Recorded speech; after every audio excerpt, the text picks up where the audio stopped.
Hello future doctors, welcome to Ved class. Ved class શું છે? જે વિદ્યાર્થી મિત્રોને વેદ ક્લાસની માહિતી ન હોય એની માટે કહી દે કે વેદ ક્લાસ છે 200થી વધુ સ્કૂલોને સર્વિસ પ્રોવાઈડ કરી રહ્યું છે, જ્યારે 10,000થી વધારે વિદ્યાર્થીઓ પણ વેદ ક્લાસની જે એપ્લિકેશન છે એને યુઝ કરી રહ્યા છે. આ વેદ ક્લાસ તમારા માટે ઓનલાઈન ક્રેશ કોર્સ લોન્ચ કરી દીધો છે. જેમાં શું મળે છે તમને? તો કે જે વિદ્યાર્થીઓ આ વેદ ક્લાસના ક્રેશ કોર્સની અંદર જોઈન્ટ થયા છે તેમને દરરોજના 3 કલાકનું લાઈવ લેક્ચર છે તે મળે છે, એટલે કે લાઈવ ઇન્ટરેક્શન સ્ટુડન્ટ અને ટીચર્સનું છે તે થતું હોય છે. લેક્ચરના અંતે તે જ દિવસે જે સિલેબસમાં ચાલી ગયું છે તેની ડીપીપી ટેસ્ટ લેવાય છે, અને અંતે અઠવાડિયામાં એક વખત રવિવારે જે આપણે નીટનો જે ટાઈમ છે તે ટાઈમે 720 માર્કની ટેસ્ટ પણનું આયોજન કરેલું છે.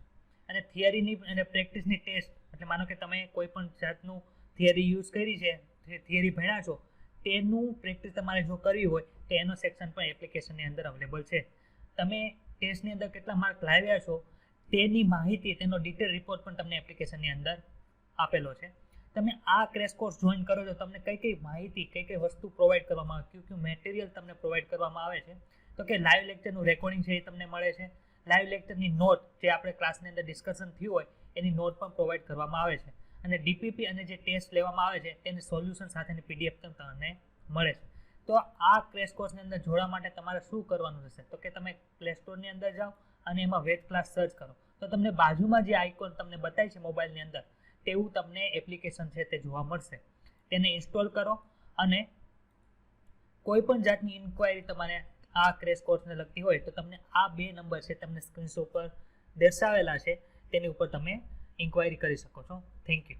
હવે આપણે 16મું ચેપ્ટર શરૂ કરીએ છીએ. ચલો, તો આપણે આ ચેપ્ટરની અંદર શું ભણવાના છીએ જોઈએ પહેલા. તો કે આ ચેપ્ટરની અંદર આપણે પેલા હવાનું પ્રદૂષણ થાય છે, શું કામે થાય છે, એને લીધે આપણા ઇન્ડિયાની અંદર ક્યાં ક્યાં એક્ટ આવે એ જોવાનું, એનું નિયંત્રણ કઈ રીતે થાય છે, એના કેસ સ્ટડી છે. કેસ સ્ટડી એટલે ખબર પડે બધાને. મોટી મોટી યુનિવર્સિટીની અંદર શું કરવામાં આવે? કોઈ પણ કિસ્સો હોય એનો કેસ સ્ટડી કરવામાં આવે. પછી જળ પ્રદૂષણ છે. જળ પ્રદૂષણને નિયંત્રણ કરવા માટે આખા વિશ્વની અંદર કોઈ પણ જગ્યાએ કઈ પ્રવૃત્તિ થઈ હોય એનો કેસ સ્ટડી ભણવાનો આવે. પછી સોલિડ વેસ્ટ વિશે ભણશું કે ઘન કચરો છે એનું નિયંત્રણ કઈ રીતે કરવું ને બધું. પછી આપણને ખબર છે બધા રસાયણો છે, આપણે ખાતર તરીકેની બધું જે લઈએ છીએ, પેસ્ટિસાઇડ, ઇન્સેક્ટિસાઇડ, એને લીધે શું થાય છે એ બધું જોવાનું. પછી જે આપણા બધા ન્યુક્લિયર રે છે ને એને લીધે જે કંઈ કચરો છે એનો નિકાલ કઈ રીતે કરવો એ જોવાનું છે. ગ્રીન હાઉસ અસર વિશે જોવાનું છે, અને વૈશ્વિક ઉષ્ણતા એને લીધે આખા વિશ્વનું તાપમાન, એટલે કે આપણી પૃથ્વીનું તાપમાન છે એ વધે છે એ જોવાનું છે. પછી પૃથ્વીની ઉપર આપણે છે કોણ આવેલું છે? તો કે ઓઝોન લેયર આવેલું છે. ઓઝોન લેયરની અંદર ગાબડા પડ્યા, તો ગાબડા કોને લીધે પડ્યા, એને લીધે શું ડિફિકલ્ટી આવે છે એ જોવાનું છે. અને કોઈ પણ સંસાધન કુદરતી હોય એનો આપણે કઈ રીતે ઉપયોગ કરીએ તો એનો મહત્તમ ઉપયોગ કરી શકીએ અને આપણા પર્યાવરણને ઓછું નુકસાન થાય એ જોવાનું છે. અને વન વિનાશ તરફ જોવાનું છે. અને વન વિનાશનો કરતા હોય કોઈ વ્યક્તિને, એની સામે કોઈ કેવી પ્રતિક્રિયા આપી છે એ આપણે આ ચેપ્ટરની અંદર જોવાની છે. એટલું સમજાણું ટૂંકની અંદર. એક બીજી વસ્તુ કરવાની છે કે આની અંદર ઈસવીસન આવે છે તો ઈસવીસન લખવાની. માનો કે પેલી ઈસવીસન 1886 શું થયું હતું? તો કે એન્વાયરમેન્ટલ પ્રોટેક્શન એક્ટ આવ્યો, તો એન્વાયરમેન્ટલ પ્રોટેક્શન એક્ટ લખવા. પછી મારો બીજી ઈસવીસન આવતી અહીંયા લખવાની, ત્રીજી ઈસવીસન આવતા અહીંયા લખવાની. ઈસવીસન બધી એકાર લખવાની. આમાં જેટલા નામ આવ્યું એ એકાર લખી નાખવાના. એ વૈજ્ઞાનિકે શું કર્યું એ લખી નાખો. ક્લિયર બધાને એટલી વસ્તુ? હા સર. ચાલો, તો હવે આપણે આજનો જે આ નવો ચેપ્ટર છે એ શરૂ કરીએ. તો કે છેલ્લા 100 વર્ષોમાં માનવ વસ્તીમાં અતિશય વધારો થયો છે. આ કારણથી ખોરાક, પાણી, ઘર, વીજળી, રસ્તા, વાહનો અથવા બીજી અસંખ્ય બીજી વસ્તી વસ્તુઓની માંગ વધી છે. આ માંગણીઓને આપણા કુદરતી સંસાધનો ઉપર જબરદસ્ત દબાણ ઉત્પન્ન કર્યું છે. આપણે ગઈકાલના લેક્ચરની અંદર એવું જોઈ ગયા હતા કે કોઈ પણ એરિયા છે અથવા તો કોઈ પણ મીડિયમ છે એ કોઈ પણ ચોક્કસ માત્રામાં જ તે કોઈ પણ વસ્તીનું શું કરી શકે છે? તો કે એને સાચવી શકે છે, જેને આપણે શું કીધું હતું? વસ્તી ગીચતા. શું કીધું હતું? વહન ક્ષમતા યાદ આવે છે? કે એનાથી વધારે હોય તો એ છે એમનું વહન કરી શકતા નથી. આપણે બે આલેખ જોયા હતા. એક તો કયો હતો? જે આકારનો આલેખ હતો, જ્યારે બીજો હતો સિગ્મોઇડ આલેખ હતો. સિગ્મોઇડ આલેખ ક્યારે આમ સ્થિર થતો હતો? કે જ્યારે એ વહન ક્ષમતા સુધી પહોંચી જાય ત્યારે એ સ્થિર થતો. યાદ આવ્યું? હા સર. બધાને યાદ આવ્યું? હા સર. હા સર. હવા, પાણી અને જમીનના પ્રદૂષણ પણ તેના સહભાગી બને છે. આમ આપણા કિંમતી પ્રાકૃતિક સંસાધનોનું અવનતિકરણ એટલે કે અધમપતન એટલે કે ડિગ્રેડેશન થાય છે અને ભંગાણ એટલે કે ડિપ્લેશન થાય છે. પ્રદૂષણને વિકાસની પ્રક્રિયાને અટકાવ્યા વગર ચકાસવાની આજે જરૂરિયાત પડી છે. પ્રદૂષણ એ કોનું છે? તો કે હવા, ભૂમિ, પાણી, જમીનની ભૌતિક, રાસાયણિક કે જૈવિક લાક્ષણિકતામાં થતો કોઈ પણ અનિચ્છનીય ફેરફાર છે. અનિચ્છનીય ફેરફાર એટલે હું આપણને જોતો નથી એવો ફેરફાર થાય એટલે એને અનિચ્છનીય ફેરફાર કહેવાય. અનિચ્છનીય ફેરફારમાં આવતા ઘટકોને શું કહેવાય છે? પ્રદૂષકો કહેવાય છે. કે જે આપણા જે ભાગ છે એને જરૂર છે એની કરતાં કોઈ પણ જાતનું હરખું કરવા દેતા નથી, નુકસાન કરે છે, એને શું કહેવાય? પ્રદૂષકો કહેવાય છે. પર્યાવરણીય પ્રદૂષણને નિયંત્રણમાં રાખવા તથા તેની સુરક્ષા કરવા માટે તેમજ આપણા પર્યાવરણની ગુણવત્તા સુધારવા માટે ભારત સરકારે પર્યાવરણ અધિનિયમ અથવા તો એન્વાયરમેન્ટલ પ્રોટેક્શન એક્ટ છે. ક્યારે મૂક્યો હતો? તો કે 1986 ની અંદર મૂક્યો હતો. કોના માટે? હવા, પાણી, જમીન માટે. ક્લિયર બધાને? હા સર. આમાં પહેલો ટોપિક છે કે હવાનું પ્રદૂષણ અને તેનું નિયંત્રણ કઈ રીતે કરવું. ચેપ્ટર છે બહુ મોટું એવું લાગે છે, પણ આ ચેપ્ટરની અંદરથી યાદ રાખવા જેવી તમારે બહુ ઓછી વસ્તુ છે. એટલે એકવાર રીડ કરવાનું, જે તમને આઈએમપી ટોપિક લાગે, આઈએમપી લાઈન લાગે એને એક બુકની અંદર લખી નાખવાનું અને એનું રીડિંગ કર. એટલે આટલું મોટું પછી યાદ રાખવું પડે નહીં. હવે તમે આ ઉપરનું જોયું, આ ઉપર તમારી એટલું બધું આખો મોટો પેરેગ્રાફ છે, કેટલી વસ્તુ યાદ રાખવાની છે આમાંથી? કયો? તો કે પ્રદૂષકો કોને કહેવાય? તો કે ભૌતિક, રાસાયણિક, જૈવિક કોઈ હકે અનિચ્છનીય ફેરફાર લાવતો એને પ્રદૂષકો કહેવાય. એન્વાયરમેન્ટલ એક્ટ ભારત સરકાર ક્યારે આપ્યો? તો કે 1986 પતી ગયું. ચાલો, ખબર પડી? આવી રીતે કરવાનું. ચાલો, હવાને લીધે શું થાય? તો હવા આપણા શરીરની અંદર કઈ જગ્યાએ જાય? મને કહો તો. શ્વસન નળીમાંથી વાયુ કોષમાં. રેડી? શ્વસન તંત્રની અંદર જાય. તો હવાની અંદર કંઈક પણ ફેરફાર થાય એટલે આપણા શરીરના કયા અંગને સૌથી વધારે નુકસાન થાય એ મને કહો. ફેફસાને થવાનું છે. તો કે આપણે શ્વસન સંબંધી જરૂરિયાતો માટે હવા પર આધારિત છે. વાયુ પ્રદૂષકો તમામ સજીવના જીવનને નુકસાન પહોંચાડે છે. તેઓ પાકની વૃદ્ધિ તથા ઉપજને પણ ઘટાડે છે. વનસ્પતિઓના અકાળ મૃત્યુનું પણ કારણ બને છે. વાયુ પ્રદૂષકો મનુષ્યના અને પ્રાણીઓના શ્વસન તંત્ર પર નુકસાનકારક રીતે અસર પહોંચાડે છે. આ હાનિકારક અસરો એ પ્રદૂષકોની સાંદ્રતા અને નિરાચ્છાદન પર તથા સજીવ પર આધાર રાખે છે. કેની ઉપર આધાર રાખે છે? આ નોટ કરો. પહેલું કોણ છે? પ્રદૂષકોની સાંદ્રતા. એટલે કે પ્રદૂષકો જે માનો કે હવાની અંદર સલ્ફર ડાયોક્સાઇડ છે, પણ કેટલી સાંદ્રતાની અંદર છે? એ જો વધારે સાંદ્રતાની અંદર તો વધુ નુકસાન કરશે, ઓછાની અંદર હશે તો ઓછું નુકસાન કરશે. એટલે પ્રદૂષકોની સાંદ્રતા કેટલા સમય સુધી તે આપણે જોઈએ છે કે માનો કે તમે અહીંથી મુંબઈ જતા હોય, તમે જ્યાં રહેતા હોય, તો જો હવા સવારે વહેલી સવારે તમે જોશો તો બહાર તમને નીકળો ઝાકળ બતાશે. શું કામ? તો કે ત્યાં એટલું બધું પ્રદૂષણ છે, એને લીધે ઝાકળનું પ્રમાણ અથવા તો ધુમ્મસનું પ્રમાણ કેવું થાય છે? વધી જાય. તો એ કેટલા સમય માટે રહેશે એના ઉપર આધાર રહે છે. અને સજીવ છે એની ઇમ્યુનિટી કેવું છે એના ઉપર આધાર રાખે છે. સમજાણું? હા સર.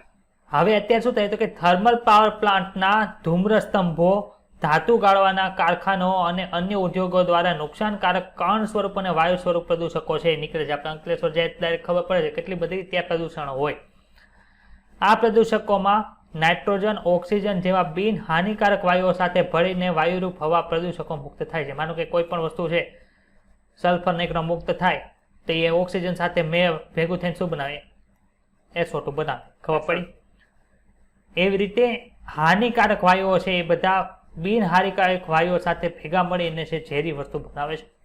વાયુમંડળમાં મુક્ત થાય તે પહેલા આવા પ્રદૂષકોને શું કરવું? અલગ કરીને અથવા તો ગાળણ કરીને અવશ્ય રીતે બહાર કાઢવા છે. એટલે કાંઈ કોઈ પણ જાતનું ફિલ્ટર મૂકી દેવું પડે, જેને લીધે શું થાય છે? તો કે એને લીધે એ વસ્તુ બહાર હવાની અંદર જાય એ પહેલા કેવું જાય? ફિલ્ટર થઈને જાય. આપણે સુએજ ટ્રીટમેન્ટ પ્લાન્ટમાં જોયું હતું કે બધું સીવેજ કચરો છે એ ડાયરેક્ટ આપણે પાણીમાં નાખીએ એની કરતાં એને ટ્રીટમેન્ટ પ્લાન્ટમાંથી ફેરીને પછી નાખીએ તો પ્રદૂષણનું લેવલ કેવું થાય? ખૂબ ઘટી જાય છે. બે વસ્તુ છે, એક છે સ્ક્રબર છે અને બીજું કયું છે? સ્થિર વિદ્યુત અવક્ષેપક છે. સ્થિર વિદ્યુત અવક્ષેપક શું થાય? તો કે આપણે ઉપર બે વસ્તુ જોઈ કે એક તો વાયુમય પ્રદૂષકો જાય છે અને બીજું શું થાય? તો કે કણમય પ્રદૂષકો જાય. હવે કણ હોય, માનો કે ધાતુ ગાળણ કારખાના છે એમાં બહુ નાના કણ છે એ કોઈ પણ ધાતુના ઉડતા હોય તો એને કઈ રીતે કરવાનું? તો કે એને સ્થિર વિદ્યુત અવક્ષેપકની મદદથી છે એ દૂર કરવામાં આવે છે. જ્યારે બીજા વાયુમય છે એને કેના આધારે કરવામાં આવે? તો કે એના માર્જક અથવા તો સ્ક્રબરના આધારે કરવામાં આવે છે. કઈ રીતે થાય છે? તો કે કણ સ્વરૂપી દ્રવ્યોને બહાર કાઢી લેવાની ઘણી રીતો છે. તે પૈકી સ્થિર વિદ્યુત અવક્ષેપક સૌથી વ્યાપક રૂપે લેવાય છે. કે જે થર્મલ પાવર પ્લાન્ટમાંથી બહાર નીકળતા વાયુ પદાર્થોમાં રહેલા 99% જે કણ સ્વરૂપી દ્રવ્યો છે એને દૂર કરી દે. કઈ રીતે? તો એમાં એક ઇલેક્ટ્રોડ તાર હોય છે જે હજારો વોલ્ટેજ જળવાયેલો હોય. તેને શું થાય તો કે તીવ્ર છે એ વીજ ક્ષેત્ર ઉત્પન્ન થાય. અહીંયા કોરોના લખ્યું છે, કોરોના એટલે અત્યારનો કોરોના નહીં હો. ખબર પડી? હા સર. હા સર. અને એને લીધે શું થાય તો કે ઇલેક્ટ્રોન ઉત્પન્ન થાય, અને આ ઇલેક્ટ્રોન છે એ ધૂળના રજકણો સાથે ચોંટી જાય છે અને તેમને વાસ્તવિક રીતે ઋણ વીજભાર આપે છે. અને સંચાલક પટ્ટી એટલે કે જે ઇલેક્ટ્રોડ છે એમાં શું હોય તો કે પ્લસ વીજભાર હોય, એટલે એને લીધે ઓલો ઇલેક્ટ્રોન છે એ આકર્ષાઈ જાય. એને લીધે શું થાય તો કે જે કાંઈ નાના નાના કણ છે એ બધા ક્યાં આવે છે તો કે ઓલામાં ચોંટી જાય છે, જે આપણો ઇલેક્ટ્રોડ છે એમ. સંચાયક પટ્ટીના તળિયાના ભાગે આવી જાય છે અને વીજ ભારિત ધૂળના રજકણોને આકર્ષે.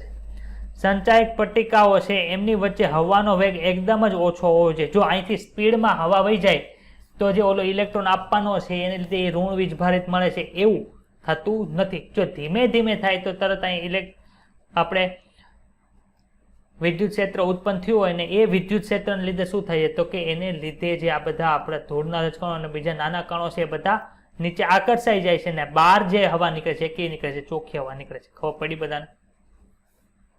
હા સર. આ જો શું લખ્યું છે, ભૂ સંપર્કીય સંચાયક તકતીઓ એટલે કે પટ્ટિકાઓ જેમાં પ્લસ વીજભારિત હોય. એટલે કે આ બે અલગ અલગ વસ્તુ છે, અહીં બે ભેગું નહીં કરતા. આ ડાયાગ્રામ એ ડાયાગ્રામ બી. સ્ક્રબરની અંદર શું થાય જો નીચે લખ્યું છે,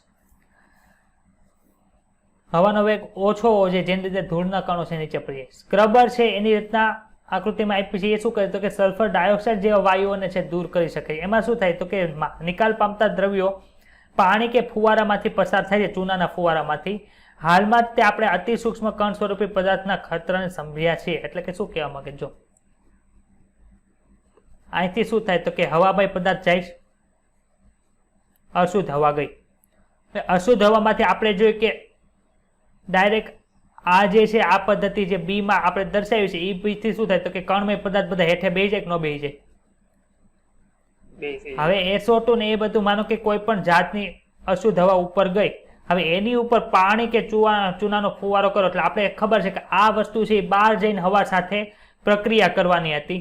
એની જગ્યાએ અહીંયા છે એ પ્રક્રિયા કરી નાખશે. એને લીધે શું થાય છે તો કે જે કંઈ સંયોજનો બનવાના છે અહીંયા બની જશે ને જે ચોખ્ખી હવા છે એને બહાર મોકલશે અને અહીંયા જે સંયોજનો બને છે એને ચોક્કસ રીતે કલેક્ટ કરીને પછી એને ઔદ્યોગિક ઉત્પાદન રીતે વેચી નાખશે. ખબર પડી? હા સર. હાલમાં જ આપણે અતિ સૂક્ષ્મ કણ સ્વરૂપી પદાર્થોના ખતરાને સમજી રહ્યા છીએ જે આવા આવશ્યકો દ્વારા પણ દૂર કરી શકાતા નથી. હવે જે છે એ મેન યાદ રાખો, કેન્દ્રીય પ્રદૂષણ નિયંત્રણ બોર્ડ CPCB નું ઇંગ્લિશ ફૂલ ફોર્મ બોલો. Central pollution control board. એ શું કીધું તો કે 2.5 માઇક્રોમીટર, 2.5 માઇક્રોમીટર, 2.5 25 નથી લખ્યું. બતાડો બધાને કે એનાથી ઓછો વ્યાસ હોય, એટલે કે 2.5 એનાથી ઓછો વ્યાસ છે કે ભાઈ ત્રિજ્યા છે? જો તો વ્યાસ. નીચેનામાંથી કયું વિધાન સાચું નથી? 4 વાક્ય સાચા લાગતા હોય એવું જોઈએ, એમાં એક વાક્ય આવું હોય કે CPCB બોર્ડ એ 2.5 માઇક્રોમીટર કે તેનાથી ઓછા ત્રિજ્યા ધરાવતા કણ સ્વરૂપી પદાર્થો માનવ સ્વાસ્થ્ય માટે નુકસાન પહોંચાડે એ જવાબદાર છે. તો આપણે એમ જ થાય આ બધા વિધાન તો સાચા છે, આમાંથી કયું ખોટું છે? તો ખોટું આવે ખબર પડી, કેમ કે ત્યાં વ્યાસની જગ્યાએ શું લખ્યું છે? ત્રિજ્યા લખ્યું છે. ખબર પડી? આ અતિશય ઝીણા કણો ક્યાં છે તો કે શ્વાસ લેતી વખતે ફેફસામાં ઊંડે જઈ શકે, ત્યાંથી શ્વાસ છે અને શ્વસન સંબંધી લક્ષણો. માનો કે ત્યાં વાગી ગયું, ત્યાંથી બ્લીડિંગ થવા માંડ્યું તો એને રીતે ઉત્તેજના થાય, બળતરા થાય, એવું બધું. જો અહીં પાછું બળતરાની જગ્યાએ શું લખ્યું છે? ઇન્ફ્લામેશન લખ્યું. ખબર પડી? હા સર. શું આવે ત્યાં? સોજો આવી જાય એવું થાય. અને ઉત્તેજના છે એટલે કે ઇરિટેશન. ઉત્તેજના બળતરા, ઇરિટેશન જ બળતરા કહેવાય કે ન કહેવાય? હા સર. એટલે અહીંયા બળતરા થાય ત્યાં સોજો આવે ને ફેફસાને નુકસાન થતો અકાળે મૃત્યુ પણ થઈ શકે છે. ખાસ કરીને મહાનગરોમાં મોટર ગાડીઓ અને વાતાવરણ પ્રદૂષણ માટેનું મુખ્ય કારણ છે મોટર ગાડીઓ છે. જેમ જેમ શહેરોમાં વાહનોની સંખ્યા વધતી જાય તેમ તેમ વાતાવરણ પ્રદૂષણ સમસ્યા પણ વધતી જાય છે. અત્યારે આપણને ખબર છે દિલ્હીમાં વચ્ચે ઓડ ઇવન સિસ્ટમ લાગુ પડી હતી, ખબર છે બધાને? હા સર. એમાં શું થાય તો કે એકી નંબરની ગાડી હોય તેને આ જે કાઢવાની, બેકી નંબરની ગાડી હોય તે એને આ વારે કાઢવાની, એવી રીતે. શું કામ તો કે એના આધારે જેટલું ટોટલ વાહન ફરતું હતું એને કરતાં ઓછું વાહન ફરે, એને લીધે ઓછું શું થાય, પ્રદૂષણ થાય. શીશા મુક્ત પેટ્રોલ અને ડીઝલનો ઉપયોગ કરવાની સાથે સાથે વાહનોની યોગ્ય જાળવણીથી ઉત્સર્જિત પ્રદૂષકોની માત્રા ઘટાડી શકાય છે. ઝેરી વાયુઓના ઉત્સર્જનને ઘટાડવા માટે ઉદ્દીપકો તરીકે પ્લેટિનમ, પેલેડિયમ અને રોડિયમ વપરાય છે. યાદ રાખજો, સાયલેન્સરની અંદર પ્લેટિનમ મૂકેલું હોય, પ્લેટિનિયમ મૂકેલું હોય, તો રોડિયમ મૂકેલું હોય, અથવા તો ત્રણેયનું મિક્સ કરેલું મૂક્યું હોય. કોઈ દિવસ સાયલેન્સર છે ને એ સાફ કરવા નહીં આપવાનું. શું કામે તો કે એમાં શું હોય, પ્લેટિનમ, પેલેડિયમ ને રોડિયમ હોય. ડાયરેક્ટ એ જે સાયલેન્સર સાફ કરવો હોય એમાંથી આ કાઢી લે અને બીજું ફાલતુ લેવલનું કે નકામું હોય એવું અંદર નાખી દે, જેને લીધે તમારા ગાડીમાંથી જે છે એ તો શું કરશે, આ પ્લેટિનમ, પેલેડિયમ અને રોડિયમ તમને ખબર છે કેટલી મોંઘી ધાતુ છે, ખબર છે બધાને? હા સર. તો ઈ કાઢી નાખશે, એને શું કરશે, આપણી સામે તો નાખી દે, પણ શું કરે, એને પાછું કલેક્ટ કરીને એ પાછું રીયુઝ કરી શકે કે વેચી નાખે, તેનાથી ભાવ મળે ને તમને નુકસાન જાય. એટલે આવા ઝેરી વાયુના ઉત્સર્જન માટે કોનો ઉપયોગ થાય તો કે પ્લેટિનમ છે, પેલેડિયમ છે, રોડિયમ છે. પરંતુ જો તમે સીસા વાળું પેટ્રોલ યુઝ કરો, એટલે કે લેડ વાળું પેટ્રોલ યુઝ કરો, તો તમને એમ થાય એ ઓક્ટેન આંક તમારો વધારે ને વધારે એવરેજ એવું તમને એવું લાગે, પરંતુ આ પ્લેટિનમ, પેલેડિયમ ને રોડિયમ ને શું કરે છે તો કે એમનું કાર્ય છે ધીમું પાડીને પ્રદૂષણની માત્રા છે વધતી જાય છે. નિકાલ પામતા દ્રવ્યો જેવા ઉદ્દીપકીય એટલે કે જે આપણા આમાં ઉદ્દીપક યુઝ થયા છે એવા પરિવર્તકમાંથી પસાર થશે ત્યારે દહન થયા વગરના હાઇડ્રોકાર્બન હોય એ કાર્બન ડાયોક્સાઇડને પાણીમાં રૂપાંતરિત થઈ જાય. એટલે કે આ પ્લેટિનમ, પેલેડિયમ ને રોડિયમ જેવી ઉદ્દીપકીય ધાતુ છે એનાથી શું થાય છે એમ કે, તથા કાર્બન મોનોક્સાઇડ અને નાઇટ્રિક ઓક્સાઇડ ક્રમશઃ કાર્બન ડાયોક્સાઇડ અને નાઇટ્રોજન વાયુમાં રૂપાંતરિત થઈ જાય. આપણને ખબર છે કાર્બન ડાયોક્સાઇડ આપણા શ્વાસની અંદર જાય તો હિમોગ્લોબિન સાથે વધારે પ્રમાણમાં જોડાવાની ક્ષમતા ધરાવે છે, એને લીધે આપણને વધારે નુકસાન થાય. એટલે કાર્બન મોનોક્સાઇડ કરતાં કાર્બન ડાયોક્સાઇડ છે કેવો છે, ઓછો હાનિકારક છે આપણા. નાઇટ્રિક ઓક્સાઇડ છે કેમાં ફેરવાઈ જાય તો કે નાઇટ્રોજન વાયુની અંદર ફેરવાઈ જાય છે. આપણને ખબર છે નાઇટ્રોજન વાયુ તો કુદરતી રીતે અસ્તિત્વમાં ધરાવે છે, એટલે ઓછું નુકસાનકારક થાય. ઉદ્દીપકીય પરિવર્તકોથી સજ્જ કરેલા મોટર વાહનોમાં સીસા રહિત પેટ્રોલનો ઉપયોગ કરવો જોઈએ, કારણ કે પેટ્રોલમાં રહેલું શીશુ છે એ શું કરે છે, ઉદ્દીપકોને નિષ્ક્રિય કરે છે. હવે આમાં જેટલા એક્ટ છે એમાં ક્યારેક ક્યાં સુધારા થયા અને ક્યારે ચેન્જ થાય છે અથવા તો નવો એક્ટ આવે છે એ બધા ઇસ્વીસન સાથે યાદ રાખવાનો છે. તો કે ભારતમાં ધ એર એક્ટ એટલે કે prevention and control of pollution કોના માટે તો કે એર માટે એટલે કે હવા માટે ક્યારે બહાર પાડ્યો તો કે 1981 માં આવ્યો હતો. પરંતુ 1987 ની અંદર ધ એર એક્ટ છે એમાં શું થયું તો કે સુધારો કર્યો. ક્યારે કર્યો તો કે 1987 માં. કેટલા વર્ષ પછી તો કે જ્યારે અમલમાં આવ્યો એના 6 વર્ષ પછી છે એમાં સુધારો કર્યો. એમાં શું કરી નાખ્યું તો કે સુધારો શું કર્યો સર તો કે હવામાં પ્રદૂષક તરીકે ઘોંઘાટ છે એને પણ એમાં સમાવેશ કરી નાખ્યો. ઘોંઘાટ એ કેવો છે તો કે ઘોંઘાટ એ અનિચ્છનીય અને અણગમતો ઊંચી તીવ્રતાનો અવાજ છે. માનો કે આપણે બજારમાં ગયા હોય કોઈ પણ જગ્યાએ કેટલો અવાજ આવતો હોય તેને આપણે ઘોંઘાટ કહીએ છીએ. આનંદ અને મનોરંજન સાથે સંકળાયેલ મોટા અવાજોનો પણ આપણે ઉપયોગ કરીએ છીએ, પરંતુ એ સમજતા નથી કે ઘોંઘાટ માનવમાં મનોવૈજ્ઞાનિક અને શારીરિક વિકારો લાવે છે. જેટલું મોટું શહેર એટલી જ મોટી કાર્ય પ્રવૃત્તિઓ તથા એટલો જ મોટો વધુ ઘોંઘાટ. માનો કે આપણે રેલવે સ્ટેશને જાય ત્યારે કેટલો ઘોંઘાટ હોય, મેળામાં જાય ત્યારે કેટલો ઘોંઘાટ હોય. તે બધો ઘોંઘાટ છે. જેમ વધારે મોટું શહેર હોય એમ વધારે માનવ વસ્તી હોય ત્યાં, એને લીધે છે વધુ ઘોંઘાટ જોવા મળે છે. કોઈ પણ જેટ વિમાન છે, તમે એરપોર્ટ ઉપર ગયા હોય તો એ જેટ વિમાન હોય કે અથવા તો રોકેટનું જે રોકેટ લોન્ચર છે એમાંથી જ્યારે રોકેટ છૂટતું હોય ત્યારે કેટલો અવાજ થાય છે તો કે એ જે અવાજ છે એનો તીવ્રતા કેટલી હોય તો કે 150 ડેસિબલ જેટલી હોય કે એનાથી વધુ હોય. ડેસિબલ શું છે તો કે આપણે અંતર માપવા માટે જેમ કિલોમીટર વાપરીએ છીએ એમ અવાજની જે તીવ્રતા છે, કેટલી ઊંચી તીવ્રતાનો અવાજ છે એ બધું કેમાં માપવામાં આવે તો કે ડેસિબલની અંદર માપવામાં આવે છે. તો રોકેટ ઉડતું હોય અથવા તો કોઈ જેટ વિમાન જે બહુ મોટું વિમાન છે એ ઉડતું હોય ત્યારે કેટલો તીવ્રતાનો અવાજ આપણને આવે તો કે 150 ડેસિબલ અથવા તો એની વધુ સ્તરનો છે તે અવાજ આવે છે. હવે આવા એટલા વધુ સ્તરનો જે ધ્વનિ છે એના સંસર્ગમાં આપણે રહીએ તો આપણને શું થાય તો કે આપણા કાનના પડદા જે આપણું કર્ણપટલ છે એને નુકસાન થાય, અને કર્ણપટલને નુકસાન થાય એટલે હથોડી પેરણને એગડું છે એ કંપન કરવા માટે સક્ષમ બને નહીં. એને લીધે જે એન્ડોલિમ્ફ હતું ને પેરીલિમ્ફ હતું એમાં હલનચલન ન થાય. એને લીધે જે ઓર્ગાન ઓફ કોર્ટી હતું એટલે કે કોર્ટીનું ઓર્ગાન જે આપણે જોયું હતું જે બેસિલર મેમ્બ્રેન હતું એની ઉપર જે બધા હેર સેલ હતા એના દ્વારા બધું અવાજ ઉત્પન્ન થતો તો એ અવાજ ઉત્પન્ન કરવા માટે પણ અસક્ષમ બને છે, જેને લીધે આપણે કાયમી ધોરણે સાંભળવાની ક્ષમતામાં શું થાય છે, નબળાઈ આવે છે.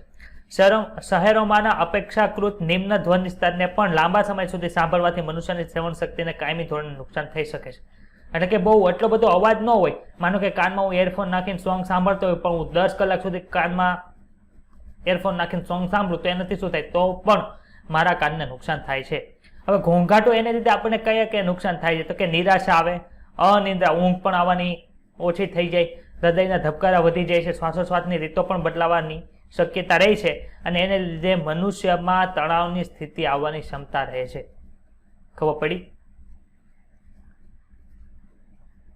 ધ્વનિ પ્રદૂષણની ખતરનાક અસરોને ધ્યાનમાં લઈને શું તમે તમારી આસપાસ અવાજના પ્રદૂષણના બિનજરૂરી સ્ત્રોતોને ઓળખી શકો છો? માનો કે વધારે પડતા બહુ ડીજે વાગતા હોય તો એને આપણે ઓળખી લેવા પડે અને એને જે એમાંથી જે સ્પીકર છે, જે લાઉડ સ્પીકરમાં વાગતું હોય એને લાઉડ વોલ્યુમમાંથી થોડાક લો વોલ્યુમ તરફ આપણે લઈ જવા જોઈએ, જેથી કોઈ પણ પ્રકારના આર્થિક નુકસાન વગર, એટલે કે કોઈ પણ વધારે પડતો ખર્ચો કર્યા વગર પણ આપણે છે ઘોંઘાટને ઓછો કરી શકીએ છીએ અને એને લીધે હવાનું પ્રદૂષણ બચાવી શકીએ છીએ. આપણા ઉદ્યોગોમાં ધ્વનિ શોષક સામગ્રી નો ઉપયોગ દ્વારા કે ઘોંઘાટને રોકી રાખવાના સાધનો દ્વારા ઘોંઘાટમાં અસરકારક રીતે ઘટાડો કરી શકાય છે. દવાના ખાના કે શાળાઓની આસપાસ હોર્ન મુક્ત વિસ્તારોની સીમિતતા. તમે માનો કે કોઈ પણ મોટી શાળા પાસેથી નીકળો ને તો અહીંથી આ માનો કે હોર્નનો આવો સિમ્બોલ હોય, એની ફરતે આવી રીતનું લગાડેલું હોય, આવું જોયું છે તમે? રોડ ઉપર આવું સિગ્નલ હોય. તો આ શું કહે છે કે અહીંયા તમને હોર્ન વગાડવાની મનાઈ છે, એ રીતનું છે.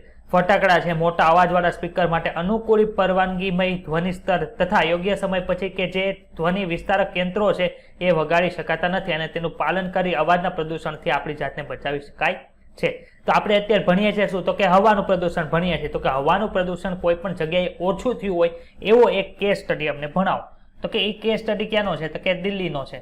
તો દિલ્હીમાં શું થાય, તો કે દિલ્હીની અંદર વાહનોની સંખ્યા કેટલી છે? તમે ગુજરાત અને પશ્ચિમ બંગાળના બધા વાહનો ભેગા કરો એની કરતાં પણ વધારે વાહનો ક્યાં જોવા મળે છે? દિલ્હીની અંદર જોવા મળે છે. એને લીધે શું થાય, તો કે ત્યાં ખૂબ જ પ્રદૂષણમય વાતાવરણ હોય, એને લીધે ધૂમસને ખૂબ જ વધી જાય છે. તો જો અહીં લખ્યું છે, દિલ્હીમાં સંખ્યાબંધ વાહનોની અવરજવરને કારણે હવાના પ્રદૂષણનું સ્તર છે આપણા દેશમાં સૌથી વધારે છે. તે ગુજરાત અને પશ્ચિમ બંગાળ જેવા રાજ્યોમાં કુલ જેટલા વાહનો છે તેના કરતાં પણ વધારે કાર ધરાવે છે. ઈસવીસન કઈ રેખી છે યાદ રાખવાની? કઈ રેખી છે?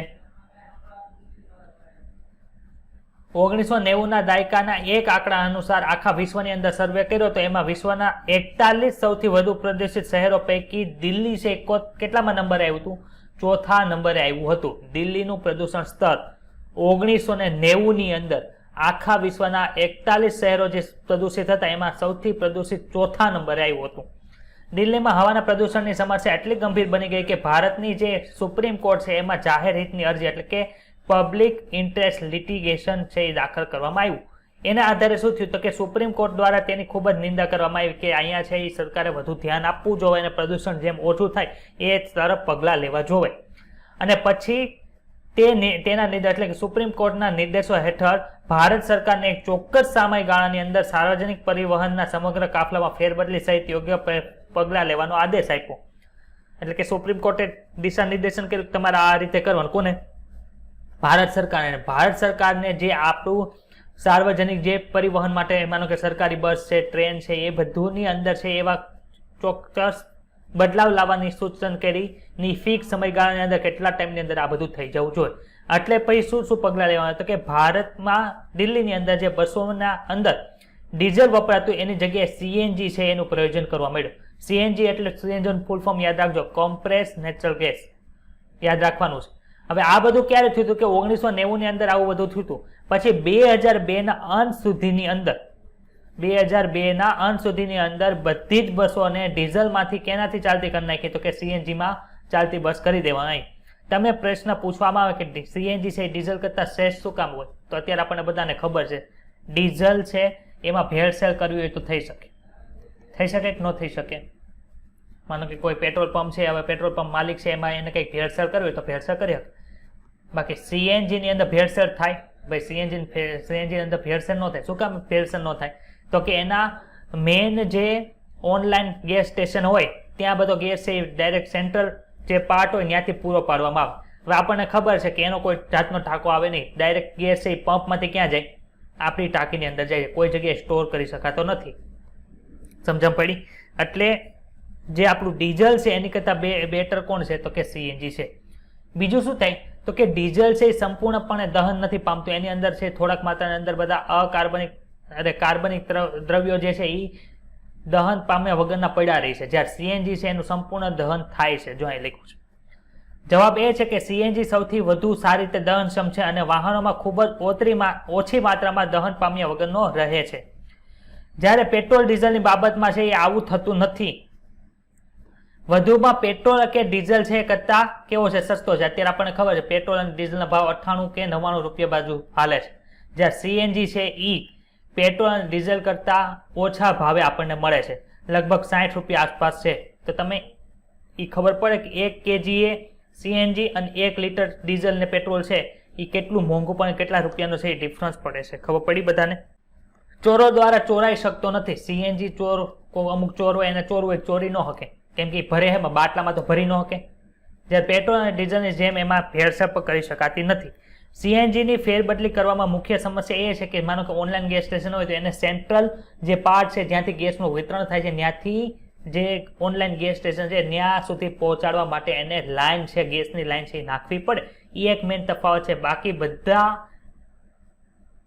તમે ક્રાઇટેરિયા જુઓ તો એમાં ડીઝલ અને પેટ્રોલ કરતાં સીએનજી છે એ સારો ઉપાય છે.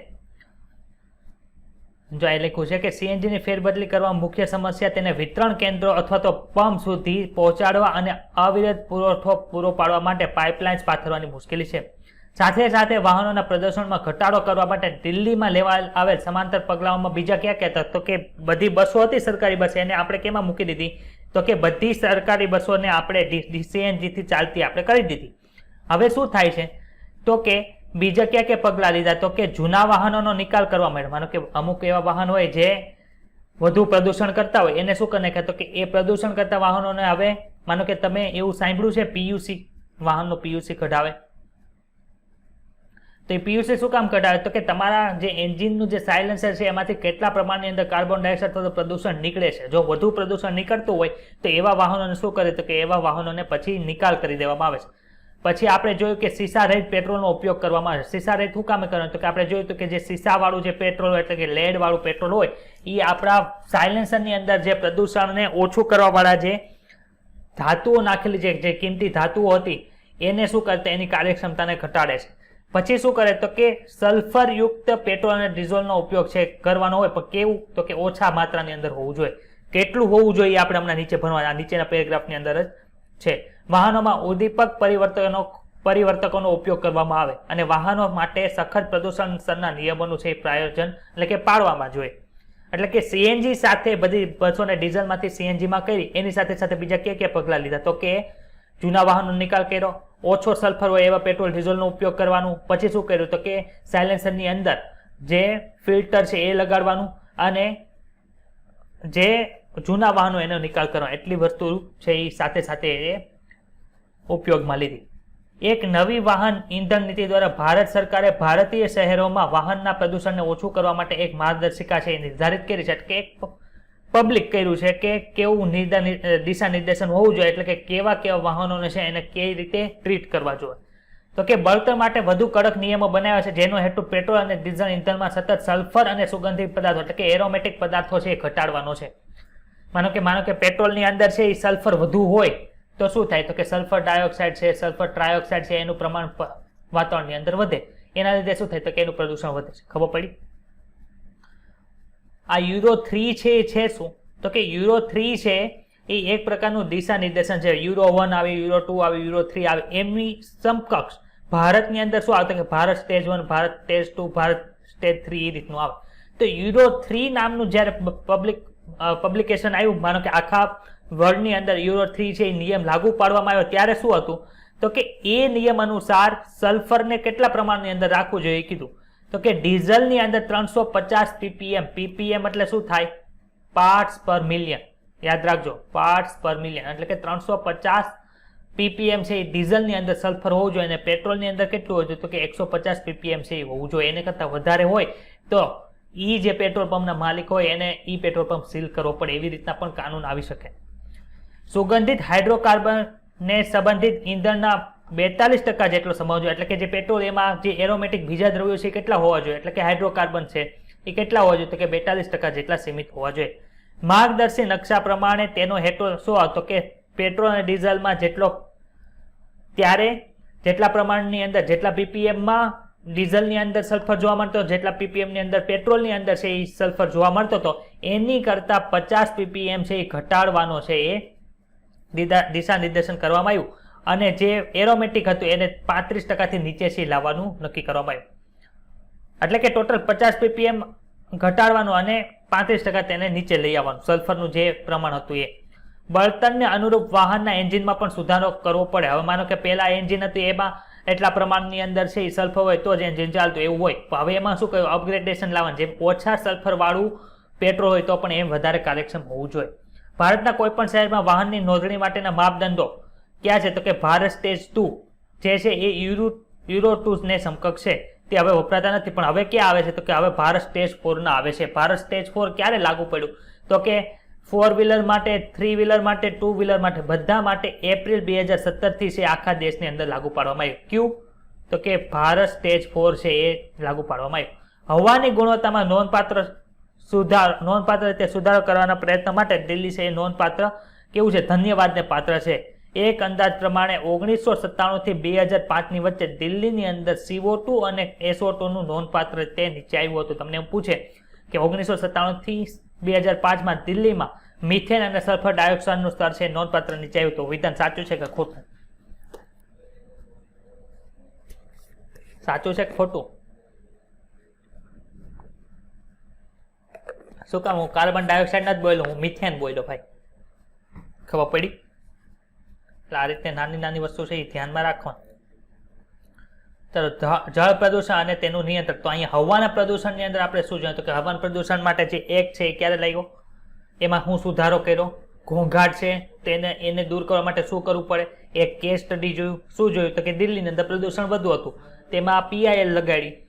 એને બાદ છે સુપ્રીમ કોર્ટે ભારત સરકારને નિર્દેશ આપ્યા, એના આધારે શું કર્યું, તો કે બધી બસોને ડીઝલમાંથી CNG ની અંદર ફેરવી નાખી, સાથે સાથે બીજા જે ઉપાયો હતા એ વર્ણવ્યો. હવે જે આપણા વાહનો છે એ કયા માપદંડને સમકક્ષ બનાવ્યા, તો કે ભારત સ્ટેજ 4 ના આધારે બનાવવામાં આવ્યું. ક્યારે લાગવામાં આવ્યું, તો કે એપ્રિલ 2017 થી આખા દેશની અંદર લાગુ કરવામાં આવ્યું. ક્લિયર? આમાં કોઈ ડાઉટ છે? ચાલો, હવે બીજું કેનું પ્રદૂષણ જોવાનું, તો કે જળનું પ્રદૂષણ જોવાનું, એનું નિયંત્રણ. તો કે જેમ આપણે હવાની અંદર જોઈએ એમ જળની અંદર જોઈએ કે જળના પ્રદૂષણના મુખ્ય કારણો ક્યાં છે, ને એમ આખા વિશ્વની અંદર કોઈ પણ જગ્યાએ માનો કે એવું કોઈ પણ કેસ સ્ટડી હોય કે જેમાં જળ પ્રદૂષણ રોકવાના ઘણા પ્રયોગો કેવાય સફળ થયા હોય, એ આપણને કેસ સ્ટડી ભણવાનું. તો કે સમગ્ર વિશ્વમાં માનવ જાતિ છે એ જળાશયોમાં તમામ પ્રકારના કચરાના નિકાલ દ્વારા તેનો દુરુપયોગ કરી રહી છે. આપણને ખબર છે કે આપણે ગમે એ વસ્તુ હોય નકામી ક્યાં નાખીએ, ગટરમાં નાખીને ગટરમાંથી વહેતું હોય તો ક્યાં જાય, જળાશયની અંદર જાય. એને લીધે શું થાય છે, તો કે પાણી છે નદીનું કે એ હોય એ પ્રદૂષિત થાય છે. આપણે એવું માનીએ છીએ કે પાણી બધું જ વહાવીને દૂર લઈ જઈ શકે છે, પરંતુ એવું કરતી વખતે આપણે એ વિચારતા નથી કે જળાશયો આપણી જીવનરેખાની સાથે સાથે બીજા બધા સજીવોનો પણ આધાર પણ છે. આપણે ચેપ્ટર નંબર 10 ભણી ગયા કે જે સીવેજ પ્લાન્ટ હતો એમાં શું થાય, તો કે બધું અમુક ટ્રીટમેન્ટથી પ્રાથમિક સારવાર, દ્વિતીયક સારવાર એ બધું આપ્યા પછી જે બધું સીવેજનું વોટર હતું એ બધું ક્યાં નાખતા હતા, તો કે આપણે દરિયા અથવા તો નદીના અંદર ભેળવતા હતા. એને લીધે છે દરિયાના પાણી અથવા તો નદીના પાણીની અંદર જે સજીવો રહે છે એને નુકસાન થતું નથી. હવે ડાયરેક્ટ જો અમુક જગ્યાએ છે આપણને ખબર છે ગંગા નદી છે, યમુના નદી છે, એમાં ગંદકી ક્યાંથી આવતી, તો કે ત્યાં જે જગ્યાએ બધા ઉદ્યોગો રહેતા હતા એમાંથી જે બધો વેસ્ટ નીકળતો એ ડાયરેક્ટ ગંગા અથવા તો યમુના અંદર વહેવડાવી દેવામાં આવતો હતો. હવે એને રોકવા માટે ક્યાં એક્શન લેવાના હતા, બોલો તો? 2 એક્શન આવ્યા હતા, આપણે ખબર છે? યાદ આવ્યું બધાને? તો એ શું છે, તો કે એક પ્રકારનું પ્રદૂષણ નિયંત્રણ કરવાનું છે. ભલે આમાં નથી લખ્યું પણ આપણે ચેપ્ટર નંબર 10 ની અંદર ભણી ગયા એટલે આ ત્યાં રિલેટ થાય છે, યાદ રાખજો. શું તમે યાદી બનાવી શકો છો? આપણે બધા નદીઓ અને ગટરો દ્વારા શું શું વહાવી દેવાનો પ્રયાસ કરીએ છીએ? જનરલ નોલેજ છે, આમનો વિચાર તો પણ યાદ આવી જાય. માનવ આવી પ્રવૃત્તિને કારણે વિશ્વના અનેક ભાગોમાં તળાવ, સરોવરો, ઝરણા, નદીઓ, વેલાદનમુખી દેશો. વેલાદનમુખી નદી એટલે શું થાય, તો કે જે જગ્યાએ નદી અને દરિયો હોય એનું સમાવેશ થતો હોય એટલે બે મળતા હોય, આ જે પાર્ટ છે એને શું કહેવાય, તો કે વેલાદનમુખી પ્રદેશ તરીકે ઓળખવામાં આવે છે. એના આધારે શું થાય, અહીં વેલાદનમુખી દેશો ના આવે, વેલાદનમુખી પ્રદેશો આવે. ખબર પડી? એટલે કયા કયા ભાગો પ્રદૂષિત થયા? તો કે તળાવ થયું, સરોવરો થયા, ઝરણા થયા, નદી થયા, અને વેલાદનમુખી પ્રદેશો છે એ પણ પ્રદૂષિત થઈને સાથે સાથે કોને પ્રદૂષિત કરે? તો બધું ભળે ક્યાં? તો કે મહાસાગરો, તો એને પ્રદૂષિત કરે. જળાશયોની સ્વચ્છતા જાળવવાનું મહત્વ સમજાવતા આપણા જળ સ્ત્રોતને બચાવી રાખવા માટે ભારત સરકારે ધ વોટર એક્ટ એટલે કે prevention and control of pollution છે એ ક્યારે લાગુ પાડ્યો હતો? કે 1974 ની અંદર લાગુ પાડ્યો હતો. વોટર એક્ટ ને એર એક્ટ ને બધું ભેગું નહીં કરી નાખતા, એક પેજની અંદર બધું લખજો એટલે તમને ખબર પડશે કે કેટલા કેટલા વર્ષનો બંને વચ્ચે શું કહેવાય સમયનો તફાવત છે, ક્યારે એમાં સુધાર થઈ, બધું યાદ રાખજો, લખી લેજો એક બુકની અંદર. હવે પેલું છે ઘર વપરાશનું વાહિત મળ એટલે કે રોજિંદી ક્રિયા સહિતનું બધું ગંદુ પાણી. માનો કે તમે પોતારો કર્યો હોય તેમાં જે ફિનાઇલ વાળું પાણી હોય ક્યાં નાખે? ગટરમાં. એઠવાળો હોય ક્યાં નાખો? તો કે પાણીમાં. જે બધું વોશરૂમ જાય એ બધું ક્યાં જાય? તો કે બધું ગટરમાં. તો બધું ભેગું થાય છે ને બધું જે ઔદ્યોગિક ઇન્ફ્લુઅન્સ છે એ બધું પણ ક્યાં જાય છે? તો એ બધું ગટરમાં જાય છે. એની બધી ટ્રીટમેન્ટ કઈ રીતે કરી? તે આપણે સીવેજ ટ્રીટમેન્ટ પ્લાન્ટમાં ભણી ગયા હતા. તો એમાંથી અમુક જે વસ્તુ છે અહીંયા લખેલી છે. શહેરો અને નગરોમાં જ્યારે આપણે પોતપોતાના ઘરોમાં કામ કરતા હોય ત્યારે બધી ચીજ વસ્તુઓને પાણીમાં ધોઈ ગંદા પાણીના ગટરમાં વહાવી દે છે. શું તમને આશ્ચર્ય થયું છે કે આપણા મકાનોમાંથી બહાર નીકળતું જે બધું સીવેજ પાણી છે એ બધું ક્યાં જાય છે? ગામડાઓમાં એની જગ્યાએ શું થતું હશે? શું નજીકની નદી સુધી પહોંચાડતા પહેલા તેનો ઉપચાર થાય છે કે નદીમાં ભેળવી દેવામાં આવે છે? માનો કે શહેર હોય અને સુરત છે, સુરતની અંદર શું હશે? તો કે સીવેજ ટ્રીટમેન્ટ પ્લાન્ટમાં કોઈ બધી પ્રોસિજર થાય ને પછી નદીની અંદર ભેળવતા. બાકી ગામડાની અંદર શું હોય? તો કે ગામડાની અંદર સોર્સ ખાડો કરેલો હોય, ત્યાં તો કઈ આવું સીવેજ ટ્રીટમેન્ટ પ્લાન્ટ હોય તે હોતું નથી. માત્ર 0.1% અશુદ્ધિને કારણે જ તે મનુષ્યના ઉપયોગ માટે અયોગ્ય બને છે. માનો કે તમે કોઈ તળાવ છે એમાં ગટરનું પાણી ભળી જાય છે તો આખું પાણી ગંદુ થાય છે, પણ કોના લીધે? તો કે 0.1% અશુદ્ધિને લીધે. હવે 0.1% અશુદ્ધિની અંદર આવે શું? જો 99.99% પાણી છે, 0.1% અશુદ્ધિની અંદર શું આવશે? તો કે રેતી, કાંપ, માટી હશે એટલે કે નિલંબિત પદાર્થ જે નીચે બેસી જાય છે. કલિલ દ્રવ્ય કે જે પાણીની અંદર તરતું હોય એમાં કોણ આવે? તો કે બધું ફિશલ મેટર આવે, પછી બેક્ટેરિયા હોય, કપડા અને કાગળના તાતણા હોય, કપડા ધોયા હોય તેનું બધું પદાર્થો છે. જે માનો કે ડિટર્જન્ટ છે તો હવે કપડા ધોઈ નાખ્યા પછી બધું જે ડિટર્જન્ટ વાળું પાણી છે એ બધું ક્યાં જાય? તો ગટરમાં. અને એ બધું ગટર વાળું પાણી બીજું નદીમાં એમાં ભળે તો એમાં શું થાય છે? તો કે નાઇટ્રેટ છે, એમોનિયા છે, ફોસ્ફેટ છે, સોડિયમ ને કેલ્શિયમ જે ઓગળેલા પદાર્થો પણ એની અંદર જાય છે. તમે ગટર વ્યવસ્થા પ્લાન્ટ પાણીના ઉપચારનો એકમ જે સીવેજ પ્લાન્ટ છે એ ક્યાં ભણી ગયા? તો કે 10મા ચેપ્ટરની અંદર ભણી ગયા છીએ. હમણાં આકૃતિ આ છે એ આપણે સમજીએ. હમણાં ઘન પદાર્થોને દૂર કરવામાં પ્રમાણમાં સરળ છે. માનો કે આપણે જોઈએ કે તરતા પદાર્થો હતા એને શું કર્યું હતું? તો કે આપણે ગાળી લીધા હતા. બીજા જે ઘન પદાર્થો જે ભારે હતા એ ક્યાં હતા? તો કે જમીનની અંદર બેસી જતા હતા. પરંતુ જે ઓગળેલા ક્ષાર જેવા કે નાઇટ્રેટ છે, ફોસ્ફેટ છે, અન્ય પોષક પદાર્થો, ઝેરી ધાતુ આયનો, ભારે ધાતુઓ જે હોય એ આવશે હમણાં નીચે, મર્ક્યુરી ને એવી બધી, અને કાર્બનિક સંયોજન કરવા દૂર છે. માનો કે તમે 1 ગ્લાસ પાણીનો ભરો અને એમાં 1 ચમચી રેતી નાખી દો અને માનો કે ખાંડ એમાં ઓગાળી દો, તો કોને દૂર કરવું સહેલું છે? માટીને કે ખાંડને? માટીને તમે ગાળી લેશો એટલે એ દૂર થઈ ગઈ. બાકી ખાંડને ઓગળેલી છે એને દૂર કરતા બહુ બધી રાસાયણિક પ્રક્રિયા તમે કરવી પડે. તો એ જ આ વસ્તુ અહીંયા શીખવાડી છે કે જે ઘન પદાર્થો એને દૂર કરવા સહેલા છે, પરંતુ જે નાઇટ્રેટ, ફોસ્ફેટ અને અન્ય પદાર્થો છે, ઝેરી ધાતુ, કાર્બનિક સંયોજનો છે એને દૂર કરવા મુશ્કેલ છે. ઘરેલું વાહિત મળમાં મુખ્યત્વે જૈવિક રીતે વિઘટનક્ષમ કાર્બનિક પદાર્થોનો સમાવેશ થાય છે જેનું વિઘટન સરળતાથી થાય છે, જે બેક્ટેરિયા અને અન્ય સૂક્ષ્મ જીવાણુઓને પણ આભારી છે. આપણે જોયું હતું કે જે બધા વિઘટનક્ષમ કાર્બનિક પદાર્થો છે એમાં જારક બેક્ટેરિયા, ફ્લોક્સ આપણે જોયું હતું, અને જે અજારક બેક્ટેરિયા છે એના દ્વારા પણ એની બધી સફાઈ થઈ આપણે જોઈ ગયા છે. જેઓ કાર્બનિક પદાર્થોનો આધાર તરીકે ઉપયોગ કરી બહુગુણિત થઈ શકે છે અને આ વાહિત મળના કેટલાક ઘટકોનો ઉપયોગ કરે છે. BOD નું ફૂલ ફોર્મ શું હતું? બાયોલોજિકલ કે બાયોકેમિકલ? યાદ રહી ગયું બધાને? ચાલો હવે હું જે પાર્ટ દોરું ને એ તમારે જોવાનો છે. અત્યારે માનો કે આ બ્લુ કલરનું હાઇલાઇટ કરું છું ને એ નથી જોવાનું, ડાબી બાજુનો ભાગ તમારે જોવાનો છે. ચાલો બ્લુ કલરની ડાબી બાજુનો ભાગ તમને બતાય છે. ચાલો હવે હું કર્યું ખબર છે? આ એક પ્રદેશ છે, ગ્રીન કલર કરીએ. આ શું છે? નદીનો એક પ્રવાહ છે, એટલે આખી નદી જ છે. માનો કે આ આખી નદી છે. નદીમાં અહીંયા ગટરનું ભૂંગળું મૂક્યું છે. શું મૂક્યું છે ભાઈ? હવે એ ભૂંગળું જ્યાં ગટરનું મૂક્યું છે, ગટરનો પાઇપ મૂક્યો છે, એની પહેલા જો આ રેડ કલરની સાંદ્રતા કેવી છે? રેડ કલરનું છે શું? Dissolve oxygen. એટલે કે ત્યાં પાણીની અંદર ઓગળેલો ઓક્સિજન કેવો છે? વધારે છે. ખબર પડી બધાને? બ્લુ કલરની સાંદ્રતા કેવી છે? ઓછી છે. બ્લુ કલર છે શું? તો કે BOD એટલે કે બાયો કેમિકલ ઓક્સિજન ડિમાન્ડ. એટલે કે ત્યાં પાણી સ્વચ્છ છે, એટલે કે ત્યાં કાર્બનિક પદાર્થોને આપણે પાચન કરવા માટે જોતો ઓક્સિજન કેવો જોશે? ઓછો જોશે. એટલું બધાને ખબર પડી ગઈ.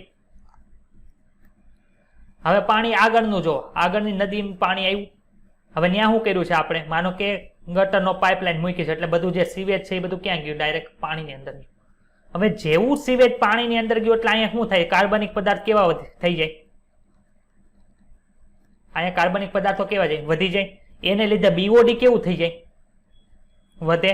તો જો અહીંયા BOD ગ્રીન આપણે બ્લુ કલરથી દર્શાવ્યું હતું, એ BOD જો વધી ગયું. બતાવું બધાને BOD.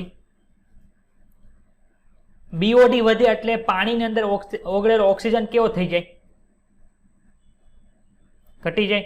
તો જો અહીંયા લખ્યું છે કે પાણીની અંદર ઓક્સિજન એ બધું ઘટે એટલે માછલી મરી જાય અને સ્વચ્છ જળ જીવનું અદ્રશ્ય થવું. ખબર પડી ગઈ? એટલા એરિયાની અંદર.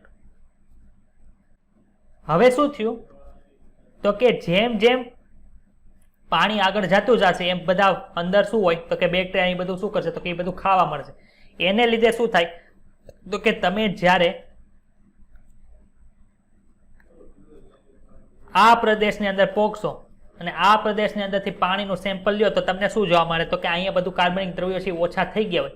એને લીધે શું થાય? તો કે BOD ઘટી જશે અને ઓક્સિજન છે, ડિઝોલ્વ ઓક્સિજન છે, એ વધી જશે. ખબર પડી બધાને? તો આમાં કોઈને કઈ ડાઉટ હોય તો બોલો.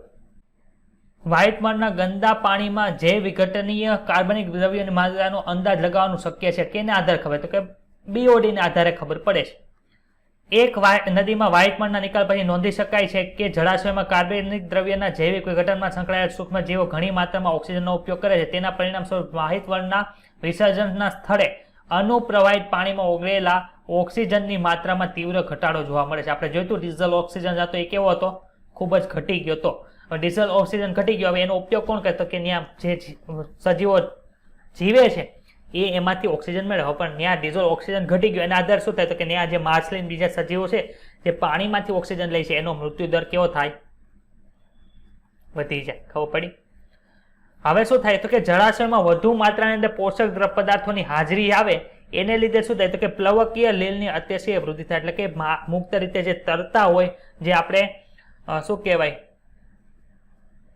પ્લેન્કટોન કહેવાય આને. ઓલામાં ઝૂ પ્લેન્કટોન આવ્યા હતા ને, ખબર? ઝૂ પ્લેન્કટોન આપણે કીધું હતું.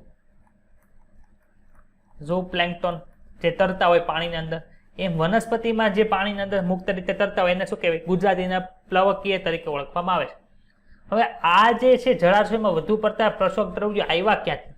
તો આપણને ખબર છે આપણે ડિટર્જન્ટ એ બધો ઉપયોગ કરે છે, એમાં ફોસ્ફેટ ક્ષાર હોય એવું બધું આવે. યાદ આવે છે બધાને? ડિટર્જન્ટની જે આખી પ્રોસેસ છે જે આપણે શું કહેવાય તેલી પદાર્થોને દૂર કરવા માટે વપરાય છે. કેમિસ્ટ્રીમાં તમારે આવી ગયું હશે. આ રીતનું હોય. પછી એને અહીંયા અધ્રુવીય પૂંછડી ને એવું બધું આવે. આવું આવે છે જે ડિટર્જન્ટ દૂર કરવામાં મદદરૂપ ને થાય. તો એની અંદર શું હોય? તો કે એની અંદર ફોસ્ફેટ ને એવા બધા ક્ષારો હશે, સોડિયમ ક્ષારો ને એ બધું આપણે કપડાં ધોઈ નાખ્યા પછી ગટરના પાણીમાં એ બધું ગયું. હવે એ બધું ગટરના પાણીમાં ગયું એટલે શું થાય છે? તો કે એ જ્યારે બધું તળાવમાં કે એમાં બધું ઠલવાશે એટલે એમાં એ પોષક દ્રવ્યો કોણ લેશે? તો કે આ જે વનસ્પતિ ને એ બધું ત્યાં ઉગતું હશે, જે પ્લાન્ટ પ્લેન્કટોન ને એ બધું જે છે એ બધું ત્યાં ઉગશે. એના આધારે શું થાય? તો કે એની વૃદ્ધિ જલ્દી થાય. હવે આપણને ખબર છે કે માનો કે સમુદ્ર આપણે તળાવ દોરીએ અહીંયા. આ શું છે ભાઈ? બોલો તો બધા. ચાલો આ તળાવ છે.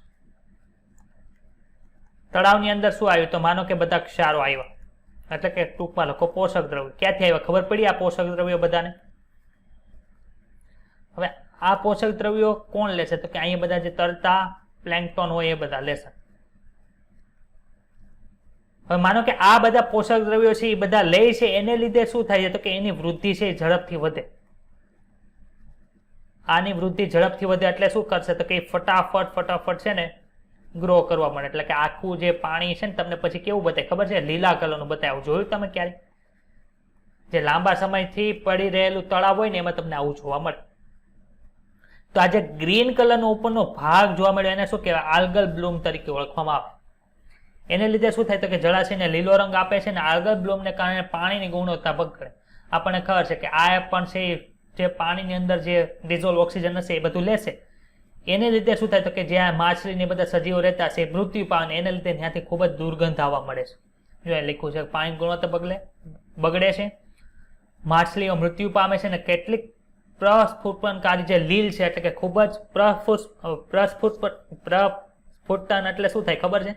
કે જે ઝડપથી આમ વિકાસ પામે, એટલે કે જેનું ગ્રોથ ડેવલપમેન્ટ કેવું હોય? વધારે હોય.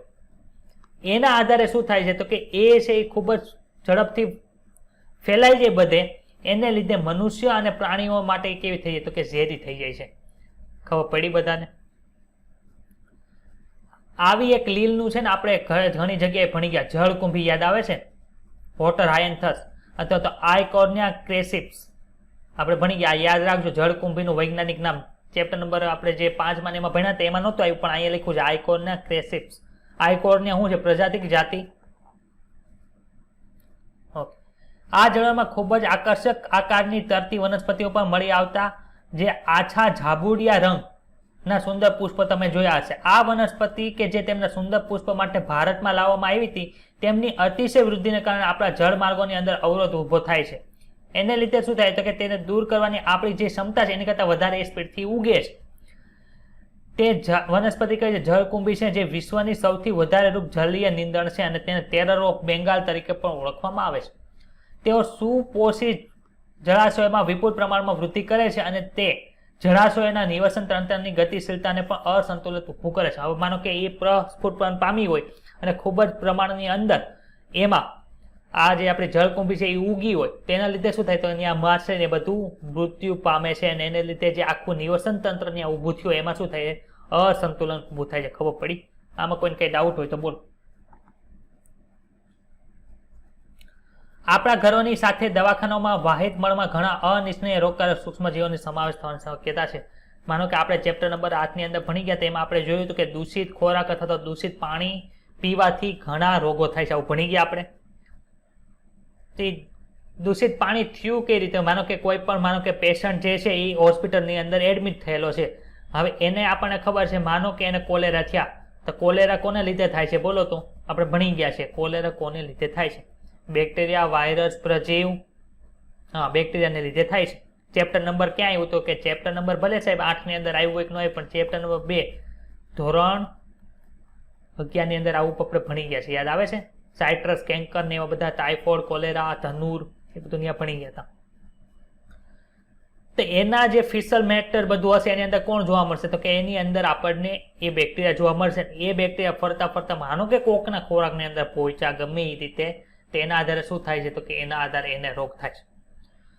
તો ઘરોની સાથે દવાખાનાના જે વાહિત મળમાં ઘણા અનિચ્છનીય રોગકારક સૂક્ષ્મજીવોનો સમાવેશ થવાની શક્યતા છે અને ઉચિત સારવાર વગર જો તેને પાણીની અંદર નાખી દો, ક્યાં પાણી અંદર? તો કે નદીના પાણી અંદર જાય તો એને લીધે ક્યાં ક્યાં રોગો ફેલાઈ શકે? તો કે મરડો, એને આપણે ડિઝેન્ટ્રી તરીકે ઓળખતા હતા, ટાઇફોઇડ છે, કમળો છે, કોલેરા છે વગેરે દ્વારા થઈ શકે છે.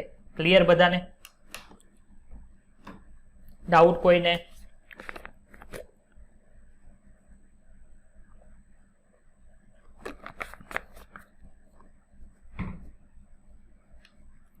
ઘરેલું વાહિત મળની જેમ પેટ્રોલિયમ, કાગળ ઉત્પાદન અને ધાતુ નિષ્કર્ષણ પ્રક્રિયાઓ, રાસાયણિક બનાવટો વગેરે જેવા ઉદ્યોગોમાં નકામા પાણીમાં ઘણીવાર ઝેરી પદાર્થો પણ ઉમેરી દઈ અને ભારે ધાતુઓ પણ. ભારે ધાતુઓ કોને કહેતો? કે જેની ઘનતા છે પર સેમી ક્યુબ 5 ગ્રામ કે એનાથી વધારે હોય એને શું કહેવાય છે? તો કે એને ભારે ધાતુ કહેવાય. એમાં કોનો સમાવેશ? તો કે પારો છે, કેડમિયમ છે, તાંબુ છે. તાંબાની ઇંગ્લિશમાં કોપર કહેવાય, ખબર છે ને? CU વડે દર્શાવાય. સી શું છે વગેરેને વ્યાખ્યાયિત કરવામાં આવે છે અને વિવિધ કાર્બનિક સંયોજનો પણ હોય છે. હવે ઉદ્યોગોના નકામા પાણીમાં રહેલા કેટલાક ઝેરી પદાર્થો જલીય આહાર શૃંખલામાં જાય અને એને લીધે શું થાય? તો કે જૈવ વિશાલન થાય છે. જૈવિક વિશાલન, બાયોમેગ્નિફિકેશન થાય છે. કઈ રીતે થાય? માનો કે તમે ઉદ્યોગકાર છો, તમારી ફેક્ટરીની અંદર એવું કોઈ પણ જાતનું ઉત્પાદન થાય છે, એને લીધે શું થાય? તો કે મર્ક્યુરી Hg વડે તમે દર્શાવો છો એ પાણીની અંદર ગયું. પાણીની અંદર ગયું ત્યારે એની સાંદ્રતા કેટલી હતી? તો કે ખાલી 0.003 પાર્ટ્સ પર બિલિયન. જેને ચોપડી જૂની હશે એમાં એ ppm લખેલું હશે. જૂની ચોપડી છે કોઈને? માં જો તો આકૃતિમાં ppm લખેલું છે.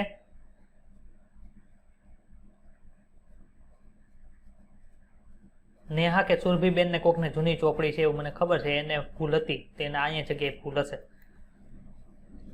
ડિસ્ક્રિપ્શન ની અંદર પીપીબી જ લખેલું છે, પણ અહીંયા ભૂલથી છે ppm લખેલું હશે. જેને જૂની ટેક્સ્ટ બુક હશે 2020 ની જેને એડિશન હશે એને વાંધો નહીં હોય, જેને 2019 ની એડિશન હશે એને એમાં ભૂલ છે એ જોવા મળશે. તો શું થયું? તો કે પાણીની અંદર એની માનો કે ડીડીટી છે, તો ડીડીટી ની સાંદ્રતા કેટલી મળી? તો કે 0.003 ppb જોવા મળી.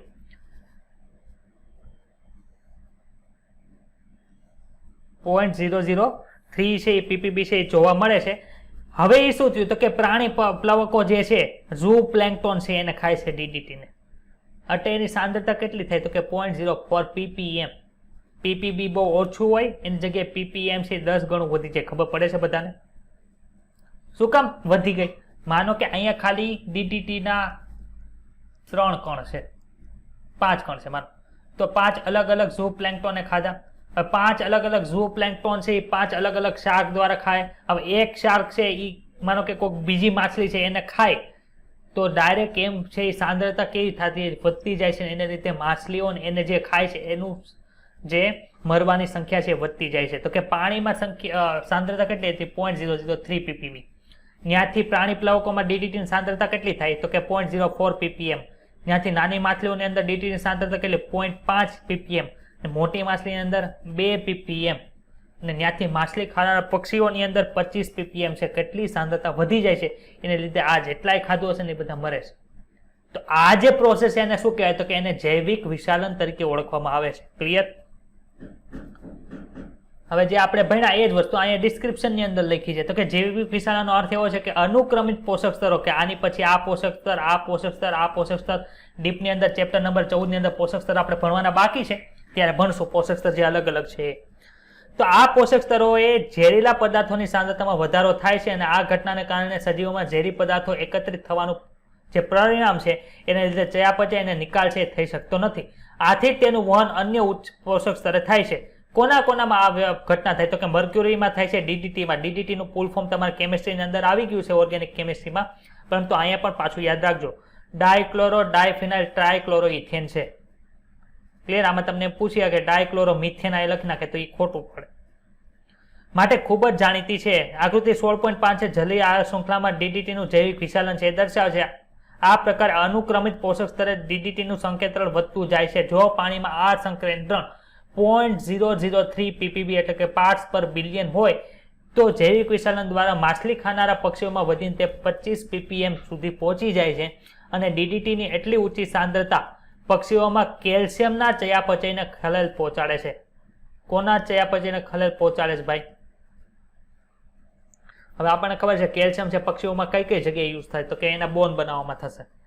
પછી બીજું, ઈંડાનું જે કવચ હોય એનું બનેલું હોય, કેલ્શિયમનું બનેલું હોય, તો કેલ્શિયમની ચયાપચય અટકે એને લીધે શું થાય? એના ઈંડાની અંદર જે કવચ આવેલું છે એ પણ તૂટે, એને લીધે એની સંખ્યા ઘટે. જો અહીં લખ્યું હશે એના કારણે જે એનું અંડ કવચ છે પાતળું થઈ જાય અને તેની પરિપક્વતા થઈ તે પેલા તૂટી જાય છે.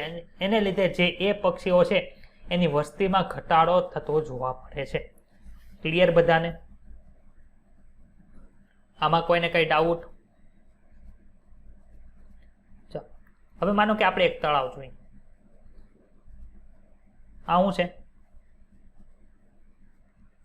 તળાવની અંદર શું હોય? પાણી હોય. ચાલો આપણે પાણી ભરી દીધું.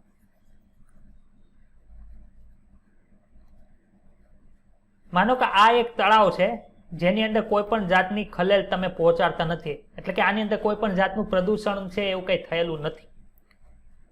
હવે આમાં શું થાય? તો કે માનો કે તમે ચેપ્ટર નંબર 15 ની અંદર છે ઉત્ક્રાંતિ જેવું ભણશો ત્યારે આ ડિટેલની અંદર ભણવાનું આવશે, પણ અત્યારે આપણે ખાલી સમજીએ છીએ સુપોષકતાકરણ સમજવામાં. ખાલી પાણી છે. હવે એમાં ધીમે ધીમે શું થશે? તો કે તરતી વનસ્પતિ ને એવું બધું ધીમે ધીમે છે એની અંદર ડેવલપમેન્ટ થાય. આ છે પેલા પ્લવકો છે, વનસ્પતિ પ્લવકો. એમાંથી અલગ અલગ વિકાસ પામીને તરતી વનસ્પતિ આવે, પછી એમાંથી મૂળિયાવાળી વનસ્પતિ આવે, પછી અહીંયા ઝાડ આવે.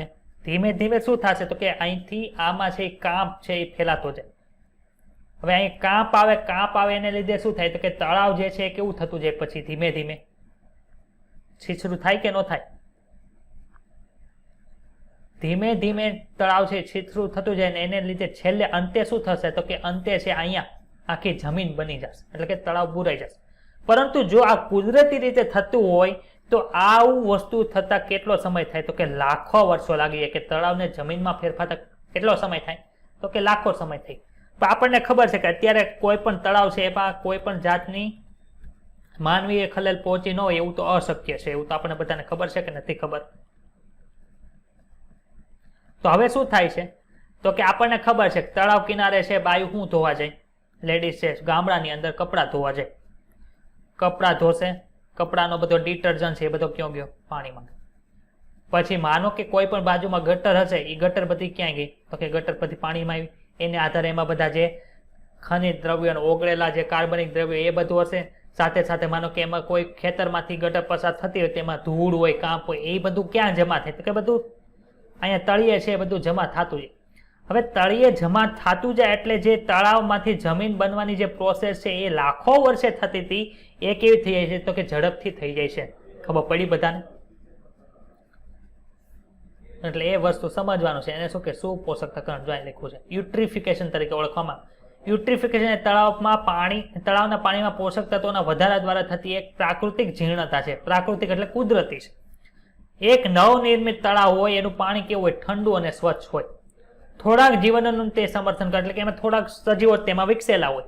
હવે શું થાય તો કે સમયની સાથે સાથે તળાવમાં ઉમેરાતા પ્રવાહો, એટલે કે એની અંદર જે વસ્તુ બીજા અલગ પ્રવાહો ઉમેરેલા હોય એને લીધે એમાં નાઇટ્રોજન છે, ફોસ્ફરસ જેવા પોષક દ્રવ્યો ઉમેરે, જે જલીય સજીવોની વૃદ્ધિને પ્રોત્સાહન આપે. જેમ જેમ તળાવની ફળદ્રુપતા વધે છે, એટલે કે આપણે જોયું હતું ડિટર્જન્ટ એની અંદર શું એક ક્ષારો હોય ને એ શું કરે છે તો કે વનસ્પતિ માટે પોષણનું એક પ્રકારનું સાધન થઈ જાય ને એની લીધે શું થાય તો કે તેમ તેમ વનસ્પતિ અને પ્રાણી જીવનની ત્યાં શું થાય વસ્તી વધતી જાય. એને શું કે પાંગરતા કહેવાય. કાર્બનિક અવશેષો તળાવના તળિયે જમા થતા જાય અને સદીઓથી તેમાં જેમ જેમ કાંપ ઉમેરાય ને કાર્બનિક અવશેષોથી તેના ઢગલા થાય તેમ તેમ તળાવ છે છીછરું થતું જાય અને ગરમ થતું જાય છે. તળાવ ઠંડા વાતાવરણમાં જીવન જીવતા સજીવોના સ્થાને ગરમ હુંફાળા જીવના સજીવો જીવન જીવે છે. હવે આપણને ખબર છે ઠંડુ અને યુરીથર્મલ અને સ્ટેનોથર્મલ યાદ આવે છે? કોણ હતું યુરીથર્મલ?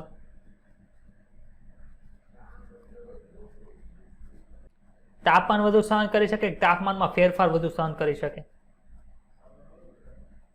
હા, તાપમાનમાં જે ફેરફાર થાય એ ફેરફાર છે એ સહન કરી શકે એને યુરીથર્મલ કહેવાય. તો આમાં શું લખ્યું છે? પહેલા જે તળાવ નિર્માણ થયું ત્યારે કેવું હતું તો કે સ્વચ્છ પાણી હતું. બીજું કેવું હતું? ઠંડુ પાણી હતું. આવું જોયું હતું આપણે. તો એમાં નિવાસ કરતા પ્રાણીઓ કેવા છે તો કે ઠંડા પાણીમાં જીવતા પ્રાણીઓ હશે. એટલું ક્લિયર? હવે શું થાય છે તો કે જેમ જેમ યુટ્રિફિકેશન આગળ વધે એટલે એમાં કાંપ આવે ને એમ લીધે શું થાય તો કે તળાવ છે કેવું બનતું જાય તો કે તળાવ છે છીછરું બનતું જાય. છીછરું બને એને લીધે શું થાય તો કે ગરમ થાય છે. ગરમ થાય એટલે કે જે ઠંડા પાણીમાં જીવતા સજીવો છે એની જગ્યાએ ક્યાં આવે તો કે જેને ગરમ પર્યાવરણ અનુકૂળ આવે એવા સજીવો ત્યાં જીવતા થાય એવું કહેવા માંગે. હુંફાળા પાણીના સજીવો છે તે જીવે છે.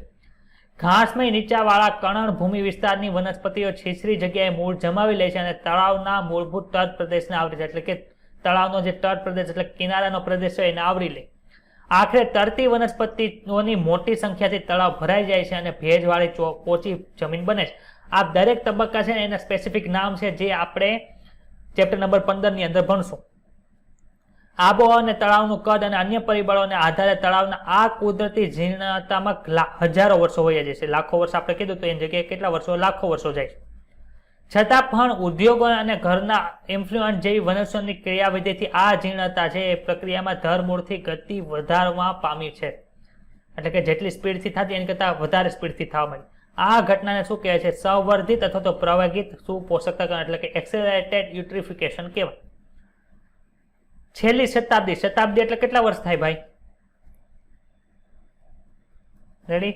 છેલ્લા 100 વર્ષ દરમિયાન પૃથ્વીના ઘણા ભાગોની અંદર તળાવો, વાહિતમળ અને કૃષિ વિષયક કે ઔદ્યોગિક નકાબા કચરાથી સુપોષિત થયા છે. તેની મુખ્ય ઔષધિઓ નાઇટ્રેટ્સ અને ફોસ્ફેટ છે કે જે વનસ્પતિઓ માટે પોષણનું આચ્છાદન બને છે, તેમજ દુર્ગંધ આવે છે. ખબર પડી દુર્ગંધ શું કામ આવશે? શું કામે? પાણીમાં ઓક્સિજન ઘટે છે અને અન્ય જલીય જીવન માટે અતિ આવશ્યક જે ઓક્સિજન છે એ ઘટી જાય છે.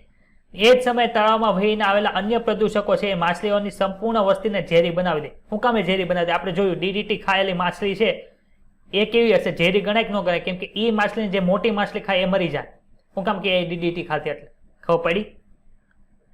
એટલે કે જે આવું બધું આ થાય છે એને લીધે શું થાય તો કે જે ત્યાં માછલી રહી છે એને સંપૂર્ણ ઝેરી બનાવે છે, જેના વિઘટનથી ના અવશેષોથી પાણીમાં ઓગળેલા ઓક્સિજનની માત્રા વધુ ઘટી જાય. માનો કે આ માછલી મરી ગઈ, અહીંયા બીજી માછલી એને ખાઈ એ પણ મરી ગઈ. હવે શું થાય તો કે આનું વિઘટન કરવાની બેક્ટેરિયાની હશે એ શું કરશે તો કે જે ડિઝોલ્વ ઓક્સિજન છે એને ઘટાડી દે.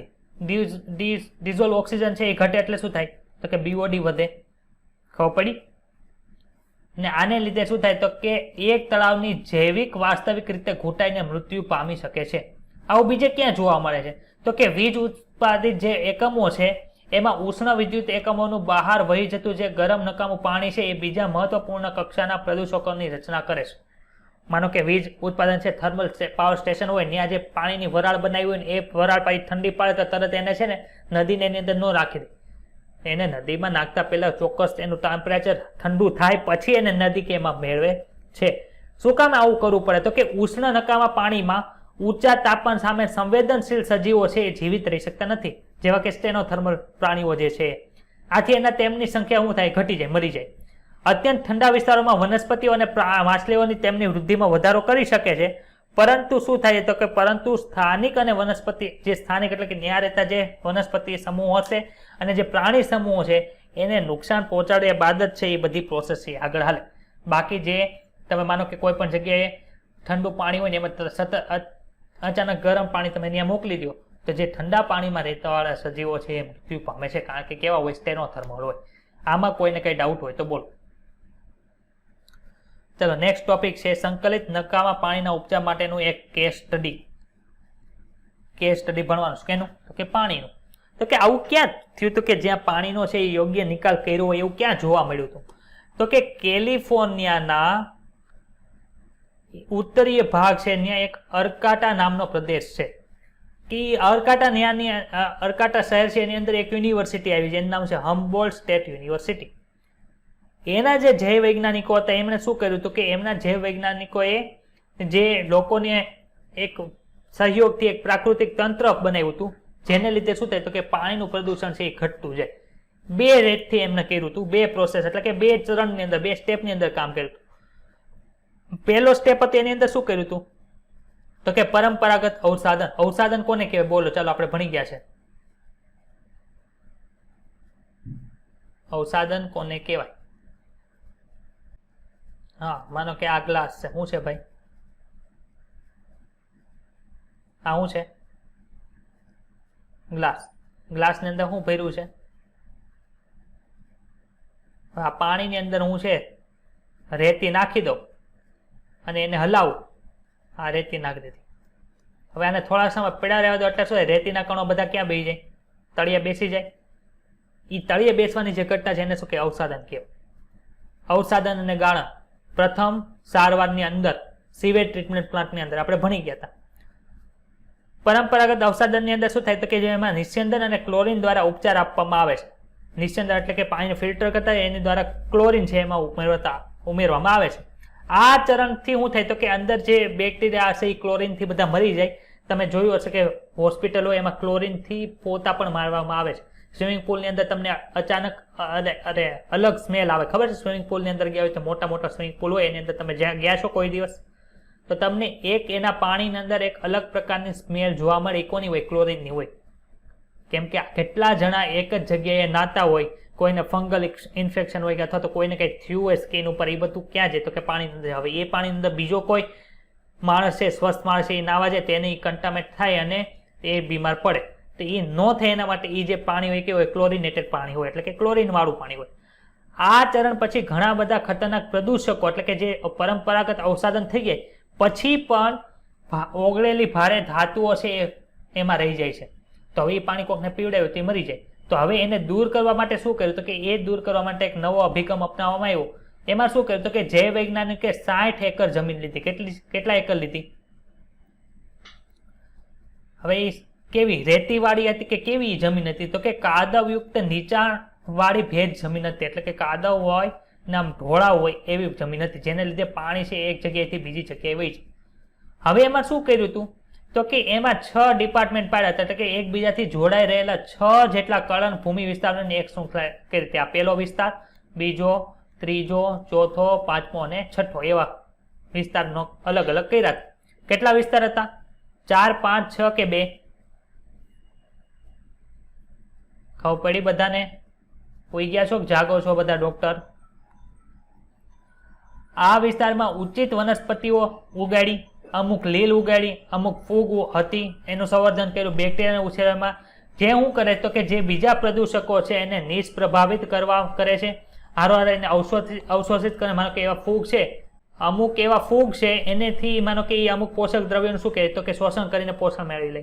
અમુક બેક્ટેરિયા છે, જારક બેક્ટેરિયા છે, અજારક બેક્ટેરિયા છે, એ વિઘટન કરવામાં પણ મદદરૂપ થાય છે. એના આધારે શું થયું કે એ પ્રદૂષકોને કેવો કરે? તો કે ન્યુટ્રલાઇઝ કરી દે, એબ્ઝોર્બ એટલે કે એને શોષી લેશે અને એનું એસિમિલેટ કરી નાખશે, એટલે કે પરિપાચિત કરી નાખશે. પરિપાચિત શબ્દ સમજાવવાની જરૂર છે બધાને? સમજી ગયા છો? કયા ચેપ્ટરમાં સમજાતા? પાચન વાળો, ધોરણ 11, ચેપ્ટર નંબર 16. આવતા બુધવારે ટેસ્ટ કયા ચેપ્ટરની છે ભાઈ? 11.16, 11.17, 11.18, 11.19 અને 11.9. ક્લિયર? એના પછીના રાઉન્ડમાં 11.20, 11.21 અને 11.22 એટલા ચેપ્ટર આવશે. આ નેક્સ્ટ બુધવાર, આ એના પછીના બુધવાર. આ પ્રાણી, આ કળણભૂમિ એક અભયારણ્યની રચના કરે છે. અભયારણ્યની રચના એટલે કે ત્યાં ચોક્કસ પ્રકારના સજીવો છે ત્યાં રહે છે, જ્યાં જૈવ વિવિધતાનો ઉચ્ચ સ્તરે કોણ કોણ છે? તો કે માછલી છે, પ્રાણી છે, પક્ષીના સ્વરૂપમાં હાલમાં નિવાસ કરે છે. આ આશ્ચર્યજનક પરિયોજનાની દેખભાળ તો કોકે કરવી પડે. કોણ કરે છે? તો કે ફોન દ્વારા થાય છે. ફોનનું ફૂલ ફોર્મ શું છે? તો કે ફ્રેન્ડ્સ ઓફ આર્કટા માર્સ. માર્સ એટલે કળણભૂમિ થાય, એટલે કે ત્યાંના જે સંગઠન એ લોકોએ બનાવ્યું એને શું નામ આપ્યું? તો કે ફોન નામ આપ્યું. ફોનનું ફૂલ ફોર્મ શું છે? તો કે ફ્રેન્ડ્સ ઓફ આર્કટા માર્સ. આજ સુધી આપણે એ ધારણા રહી છે કે નકામા પદાર્થોને દૂર કરવા માટે પાણીની જરૂરિયાત જોઈએ જ તે. એટલે કે વાહિત મળના નિર્માણ માટે, એટલે કે આપણે ખબર છે કે આપણે ટોયલેટ જાય છે ત્યારે ફ્લશનો યુઝ કરીએ છીએ. ફ્લશ એટલે કે એક ફ્લશ યુઝ કરો એટલે એમાં કેટલું પાણી છે એ યુઝ થાય કે જે આપણા સીવેજ જે મટીરિયલ છે એને બધું દૂર કરશે, ગટરની અંદર લઈ જશે. પરંતુ જો માનવીના નકામા પદાર્થો એટલે કે મળમૂત્રના નિકાલ માટે જો પાણીની જરૂરિયાત ન હોય તો શું થાત? પાણીની જરૂરિયાત છે તેની જરૂર જ ન પડે શું થાય? તો કે કેરલા અને શ્રીલંકાના એવા પાર્ટ છે એમાં શું થાય? તો કે એમાં એક ઇકોસન નામનું ટોયલેટ છે એનો યુઝ કરવામાં આવે છે. હવે એ ઇકોસન નામના ટોયલેટની અંદર શું થાય? તો માનો કે આપણે જનરલ ટોયલેટ હોય એમાં કેવી રચના કરવાની? તો કે એમાં એક ગટર સાથે પાઇપલાઇન છે અટેચ હોય, એટલે બધું જે સીવેજ મટીરિયલ છે એ બધું ક્યાં વહી જાય? તો કે ગટરની અંદર વહી જાય. પરંતુ આ ઇકોસન ટોયલેટની અંદર કેવું હોય? તો કે ઇકોસન ટોયલેટની અંદર છે ગટરની વ્યવસ્થા હોય જ નહીં. એની અંદર કેવું કરવામાં આવે? તો કે એની અંદર એક આ રીતનું રૂમ જેવું બનાવેલું હોય. ચલો આ રૂમ બતાડો બધાને. આ રૂમની નીચે શું કર્યું? તો કે આ રૂમની નીચે જ તે એક ટાંકો બનાવેલો હોય. આ ટાંકાની અંદર શું થાય? તો કે આ ટાંકાની અંદર બધું જે ફિશલ મેટર છે એ બધું સ્ટોર થાય. એટલે કે ગટરમાં લઈ જવા માટે જે પાણીની જરૂરિયાત હતી એ પડે નહીં. અને ડાયરેક્ટ શું થાય? તો કે આ જે ફિશલ મેટર છે એનો પછી કઈ રીતે ઉપયોગ કરે? તો કે એનો ખાતર તરીકે ઉપયોગ કરે. આવું ક્યાં યુઝ થાય? તો કે કેરળ અને શ્રીલંકાના કેટલા ભાગોમાં ઇકોસન ટોયલેટનો ઉપયોગ થાય છે. એમાં પાણીનો યુઝ છે બહુ કરવામાં આવતો નથી. ખબર પડી? શું તમે અનુમાન લગાવી શકો કે જો ટોયલેટમાં એક વ્યક્તિ ફ્લશ ન કરે તો તેના દ્વારા કેટલા પાણીની બચત થાય? ખરેખરમાં એક વાસ્તવિકતા છે. નિવસન તંત્રની સ્વચ્છતા એ શુષ્ક ખાતરના શૌચાલયનો ઉપયોગ કરીને માનવ ઉત્સર્ગના નિકાલ માટેની એક તંત્ર છે.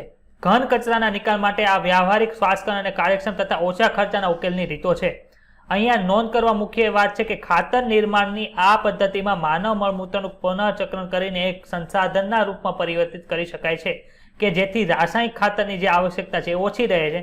કેરળ અને શ્રીલંકામાં આવા ટોયલેટનો યુઝ કરવાનું જેનું નામ શું છે? ઇકોસન ટોયલેટ છે. આમાં કોઈને ડાઉટ હોય તો બોલ. ચલો તો આપણે 2 ટોપિક અત્યારે પૂરા કર્યા. ક્યાં? હવાનું પ્રદૂષણ અને બીજું કયું હતું? પાણીની અંદર જે પ્રદૂષણ થાય છે એ 2 વસ્તુ આપણે ક્લિયર કરી. હવે આપણે જોવાનું છે સોલિડ વેસ્ટ એટલે કે ઘન કચરો. તો ઘન કચરાની અંદર કોણ કોણ આવે? ખાલી વિચારો તો A to Z બધું જે કચરો ઉત્પન્ન થાય કેવો હોય? ઘન હોય. લીલા પાંદડાના શાકભાજી હોય તેમાંથી ઉપરથી છાલ આપણે કાઢીને નાખી દઈએ તો એ કચરો. બટાણાની છાલ ઉતારીને નાખો તો એ ઘન કચરો. ફૂલાવર છે નીચેના પાંદડા છે એ કાઢીને નાખી દઈએ એ કચરો. પછી કમ્પ્યુટર છે બગડી ગયું છે તે વેચી નાખ્યું તો એ સર્કિટ તોડીને નાખી દીધી તો એ ઇલેક્ટ્રોનિક વેસ્ટ કહેવાય. પણ એ કેમ આવે? ઘન કચરાની અંદર જ આવે. ખબર પડે છે બધાને? તો ઘન કચરાનો જે વેસ્ટ થાય છે એનો કઈ રીતે ટ્રીટમેન્ટ કરવાની હોય આપણે ભણવાનું. તો કે ઘન કચરામાં બધી ચીજ વસ્તુઓ સંદર્ભિત છે જે કૂડા કચરામાં બહાર ફેંકી દેવામાં આવે છે. નગરપાલિકાના ઘન કચરોમાં ઘરો, કાર્યાલયો, ભંડારો, શાળાઓ, દવાખાનામાં વગેરેમાંથી જે રદ્દીમાં ફેંકવામાં એટલે કે પસ્તીમાં ફેંકવામાં આવતી નકામી બધી ચીજ વસ્તુઓ લેવામાં આવે છે જે નગરપાલિકા દ્વારા એકત્રિત કરવામાં આવે છે અને તેનો નિકાલ કરવામાં આવે છે. નગરપાલિકાના ઘન કચરામાં સામાન્ય રીતે કોનો સમાવેશ થાય? તો કે કાગળ, ખાદ્ય એઠવાડ, પ્લાસ્ટિક, કાચ, ધાતુઓ, રબર, ચામડું વગેરે અને વસ્ત્ર એટલે કે કપડું હોય ફાટી ગયું હોય નાખી દીધું હોય એ બધાનો સમાવેશ થાય. તેને સળગાવવાથી કચરાના કદમાં ઘટાડો આવી જાય છે છતાં તે સામાન્યતઃ સંપૂર્ણ રીતે સળગી શકતો નથી અને ખુલ્લા સ્થાનોમાં તેને ફેંકવાથી એમાં ઉંદરો, માખીઓ ને જે પ્રજનન માટેનું જે સ્થળ છે પૂરું પડે છે. એટલે કે ત્યાં તમે ઉકરડો હોય ત્યાં તમે જોજો એટલે ઉંદરો ઢગલા પણ જોવા મળે. માખીઓ પણ ખૂબ જ વધારે પ્રમાણની અંદર જોવા મળે છે. સેનેટરી લેન્ડફિલ્સ છે એ ખુલ્લા સ્થાનોમાં સળગાવીને ઢગલો કરવા માટેના અવેજીમાં અપનાવવામાં આવ્યું હતું. પરંતુ સેનેટરી લેન્ડફિલમાં ઘન કચરાના ઘનીકરણ કર્યા પછી ખાડા કે ખાઈમાં દબાવી દેવામાં આવે છે અને દરરોજ ધૂળ કે માટીથી તેને ઢાંકી દેવામાં આવે છે. જો તમે કોઈ શહેર કે નગરોમાં રહો છો તો શું તમે જાણો છો કે સૌથી નજીકનું લેન્ડફિલ ક્યાં છે? ભાઈ અમારે નીટની એક્ઝામ દેવાની એટલે અમારે લેન્ડફિલ ક્યાંય જરૂર નથી. વાસ્તવમાં લેન્ડફિલ છે એ કોઈ વધારે સારો ઉકેલ નથી કારણ કે ખાસ કરીને મહાનગરોમાં ગંદા કચરાનું જે ગાર્બેજ છે એનું સર્જન એટલું બધું વધારે થાય છે કે તે સ્થળો પણ ભરાઈ જાય છે. આ લેન્ડફિલમાંથી પણ નાના છિદ્રોમાંથી ઝરતા નીતરતા રસાયણનો ખતરો છે જેનાથી ભૂમિગત જળ છે એ પ્રદૂષિત થઈ જાય છે. કઈ રીતે આવું થાય? માનો કે આ એક એરિયા છે, અહીંયા શું હોય તો કે અહીંયા કચરો છે એ લાવીને ઢગલો કરવામાં આવે. માનો કે તમે નાના ગામની અંદર રહેતા હોય ને તો એના ગામના છેડે છે એ ઉકળો બનાવેલો હોય. જોયું છે આવું? આ બધું શું છે તો કે કચરો છે. હવે કચરો થયો અત્યારે કઈ સિઝન આવે ભાઈ? ઉનાળાની કે ચોમાસાની? ચાલો વાદળું આવ્યું. વાદળથી શું થયું ભાઈ? વાદળામાંથી શું આવે? વરસાદ આવે. હાલો હવે વરસાદ બધો પડ્યો. હવે આ વરસાદ બધો પડે છે એને લીધે શું થાય તો કે આ વરસાદથી જે નીચે કચરો હતો એ બધો ભીનો થયો. હવે એ કચરા વાળું પાણી છે એ બધું ક્યાં જાય? એમાં માનો કે કોઈએ ડિટર્જન્ટની થેલી નાખી દીધી, કોઈ બીજા કેમિકલની થેલી નાખી દીધી, બોટલ નાખી દીધી, એમાંથી બધું ભીનું થઈને ક્યાં જાય તો કે જમીનની અંદર ઉતરે છે. જમીનની અંદર શું હોય તો કે આપણે ડાળ કરાવીને પાણી કાઢી એને શું કહેવાય તો કે એને ભૂમિગત પાણી કહેવાય. કૂવામાંથી પાણી કાઢી એને શું કહેવાય? ભૂમિગત પાણી કહેવાય. તો આ બધું છે ઈ કેમિકલ એમાં ભળી ગયું એટલે શું કયું પાણી પ્રદૂષિત થયું તો કે ભૂમિગત જળ સંધારણ છે એ પ્રદૂષિત થઈ જાય છે. ક્લિયર એટલી વસ્તુ બધાને? ઓકે. આ બધાનો એકમાત્ર ઉકેલ છે કે પર્યાવરણીય મુદ્દાઓ માટે વધુ સંવેદનશીલ બની શકે છે. આપણા દ્વારા ઉત્પન્ન થતા નકામા કચરાને 3 પ્રકારોમાં વર્ગીકૃત કરી શકાય. ક્યાં કે તો કે એક તો બાયોલોજિકલ વિઘટન પામી બાયોડિગ્રેડેબલ. કોનો સમાવેશ થાય તો કે આપણા શાકભાજી છે એમાંથી જે સડેલા ભાગ છે અથવા તો જે તમે દૂર કરો છો છાલ ને એ બધું એ બાયોડિગ્રેડેબલ છે. બીજું છે રિસાયકલેબલ. માનો કે તમે થમ્સઅપ તમને પીવાનું મન થયું, તમે આજે થમ્સઅપ પીધી અને એની બોટલ તમે નાખી દો છો કચરાની અંદર, એ કચરા વાળો છે એ કોઈક ભંગારીને વેચશે અને એ ભંગારી વાળો છે એ પાછો કંપનીને વેચે એટલે એ રિસાયકલ થઈને એનો ઉપયોગ થઈ શકે. અને ત્રીજો જે છે એ કેવું છે જૈવ વિઘટનીય અયોગ્ય એટલે કે નોન બાયોડિગ્રેડેબલ કે જે બાયોડિગ્રેડેબલ થતું નથી એવા. એટલે કે 3 પ્રકારના કચરા એવા ક્યાં કે બાયોડિગ્રેડેબલ, બાયો નોન ડિગ્રેડેબલ અને ત્રીજું છે રિસાયકલેબલ. એ મહત્વપૂર્ણ છે કે ઉત્પાદિત બધા કચરાની છણાવટ થાય એટલે કે એનું યોગ્ય વર્ગીકરણ થાય. તમે એવું જોયું છે કે જ્યારે તમારા ઘરે કચરો લેવા વાળો ટેમ્પો આવે તો એમાં લીલા કલરનો ડબ્બો હશે ને એક બ્લુ કલરનો ડબ્બો હશે. આવું જોયું છે? આવું શું કામ કરવામાં આવે તો કે ગ્રીન કલર અને બ્લુ કલરના ડબ્બા છે એમાં ગ્રીન કલર છે એમાં જૈવિક જે વિઘટનીય કચરો છે એ નાખવામાં આવે અને બ્લુ કલર છે એમાં જૈવિક અવિઘટનીય કચરો છે એ નાખવામાં આવે છે જે કચરાનો પુનઃ ઉપયોગ કે પુનઃચક્રણ કરી શકાય છે તેને અલગ કરવો જોઈએ અને કબાટીવાળા અને ચિથરા ભેગા કરવાવાળા પુનઃચક્રણ દ્વારા યોગ્ય સામગ્રીને અલગ કરીને મોટું કામ કરે છે જૈવ વિઘટનીય પદાર્થોને જમીનમાં ઊંડા ખાડામાં મૂકી શકાય છે તથા કુદરતી સ્વરૂપમાં વિઘટન પામવા માટે છોડી શકાય છે માનો કે તમારા શાકભાજીનો જે વેસ્ટ છે એ કોઈ પણ જાતનું ખતરારૂપ નથી કેમ કે તમે એને જમીનની અંદર દાટી દેશો તો કુદરતી રીતે થોડાક ટાઈમની અંદર એ વિઘટન પામી અને જમીનની અંદર ભળી જશે બાકી તમે ઘણી જગ્યાએ કોઈ નવા મકાન ચણાતા હોય એના પાયા ખોદવા માટે જેસીબી આવ્યું હોય ને જેસીબી જ્યારે ખાડો ખોદતો હશે ત્યારે તમે જોયું હશે કે કેટલો ઊંડો ખાડો ખોદેલો હોય એમાંથી પણ પ્લાસ્ટિકની બોટલ જેવી હતી એવી ને એવી પાછી મળે છે જોયું છે આવું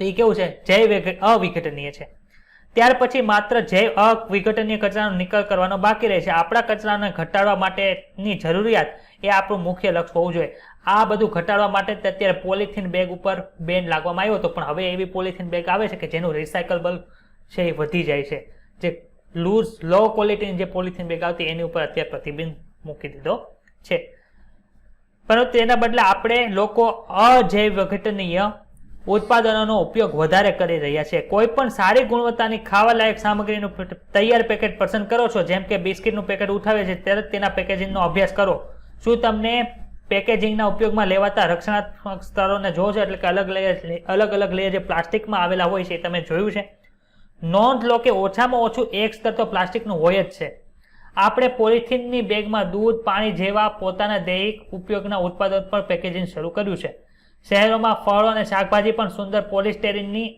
અથવા તો પ્લાસ્ટિકની પેકિંગમાં ખરીદીએ છીએ તમને પૂછે કે આપણે શાકભાજીની જે વધુ ખરીદીએ છીએ એમાં જે પ્લાસ્ટિક બેગ આવે છે શેની મળે છે તો પોલિસ્ટાયરીનની આવે છે તમે કેમેસ્ટ્રીની અંદર પોલિમર ચેપ્ટરની અંદર પોલિસ્ટાયરીનનું સ્ટ્રક્ચર ને બધું ભણી ગયા છો એટલે કે આમાં નવું કંઈ યાદ રાખવું નથી પરંતુ એ પ્લાસ્ટિક બેગ માનો કે 50 પૈસાની કેમ આવતી હોય પરંતુ તેની આપણે ઘણી વધારે કિંમત ચૂકવીએ છીએ અને આપણે શું કરીએ છીએ તો કે પર્યાવરણ પ્રદૂષણમાં ભારે યોગદાન આપી રહ્યા છીએ સમગ્ર દેશમાં રાજ્ય સરકારો પ્લાસ્ટિકના ઉપયોગમાં ઘટાડો કરવા અને પર્યાવરણ રીતે ઉપયોગી એવા પેકેજિંગનો ઉપયોગ કરવા માટે પ્રયત્ન કરી રહી છે જ્યારે આપણે સામાન ખરીદીએ છીએ ત્યારે પોલિથીનની થેલીઓનો અસ્વીકાર દ્વારા અથવા કાપડ કે અન્ય કુદરતી રેસાની વહન થેલીઓ વપરાય તો આપણે પોલિથીન દ્વારા જે પ્રદૂષણ થાય છે એનો ઉપયોગ છે એ ઘટાડી શકીએ છીએ પ્રદૂષણ પ્લાસ્ટિક દ્વારા જે ફેલાઈ રહ્યું છે એનો ઘટાડી શકીએ છીએ દવાખાનાના જોખમી કચરો છે એ પેદા કરે છે જેમાં જંતુનાશક પદાર્થો અને અન્ય નુકસાનકારક રસાયણનો સમાવેશ કરી અને રોગજન્ય સૂક્ષ્મજીવો પણ હોય છે એનો પણ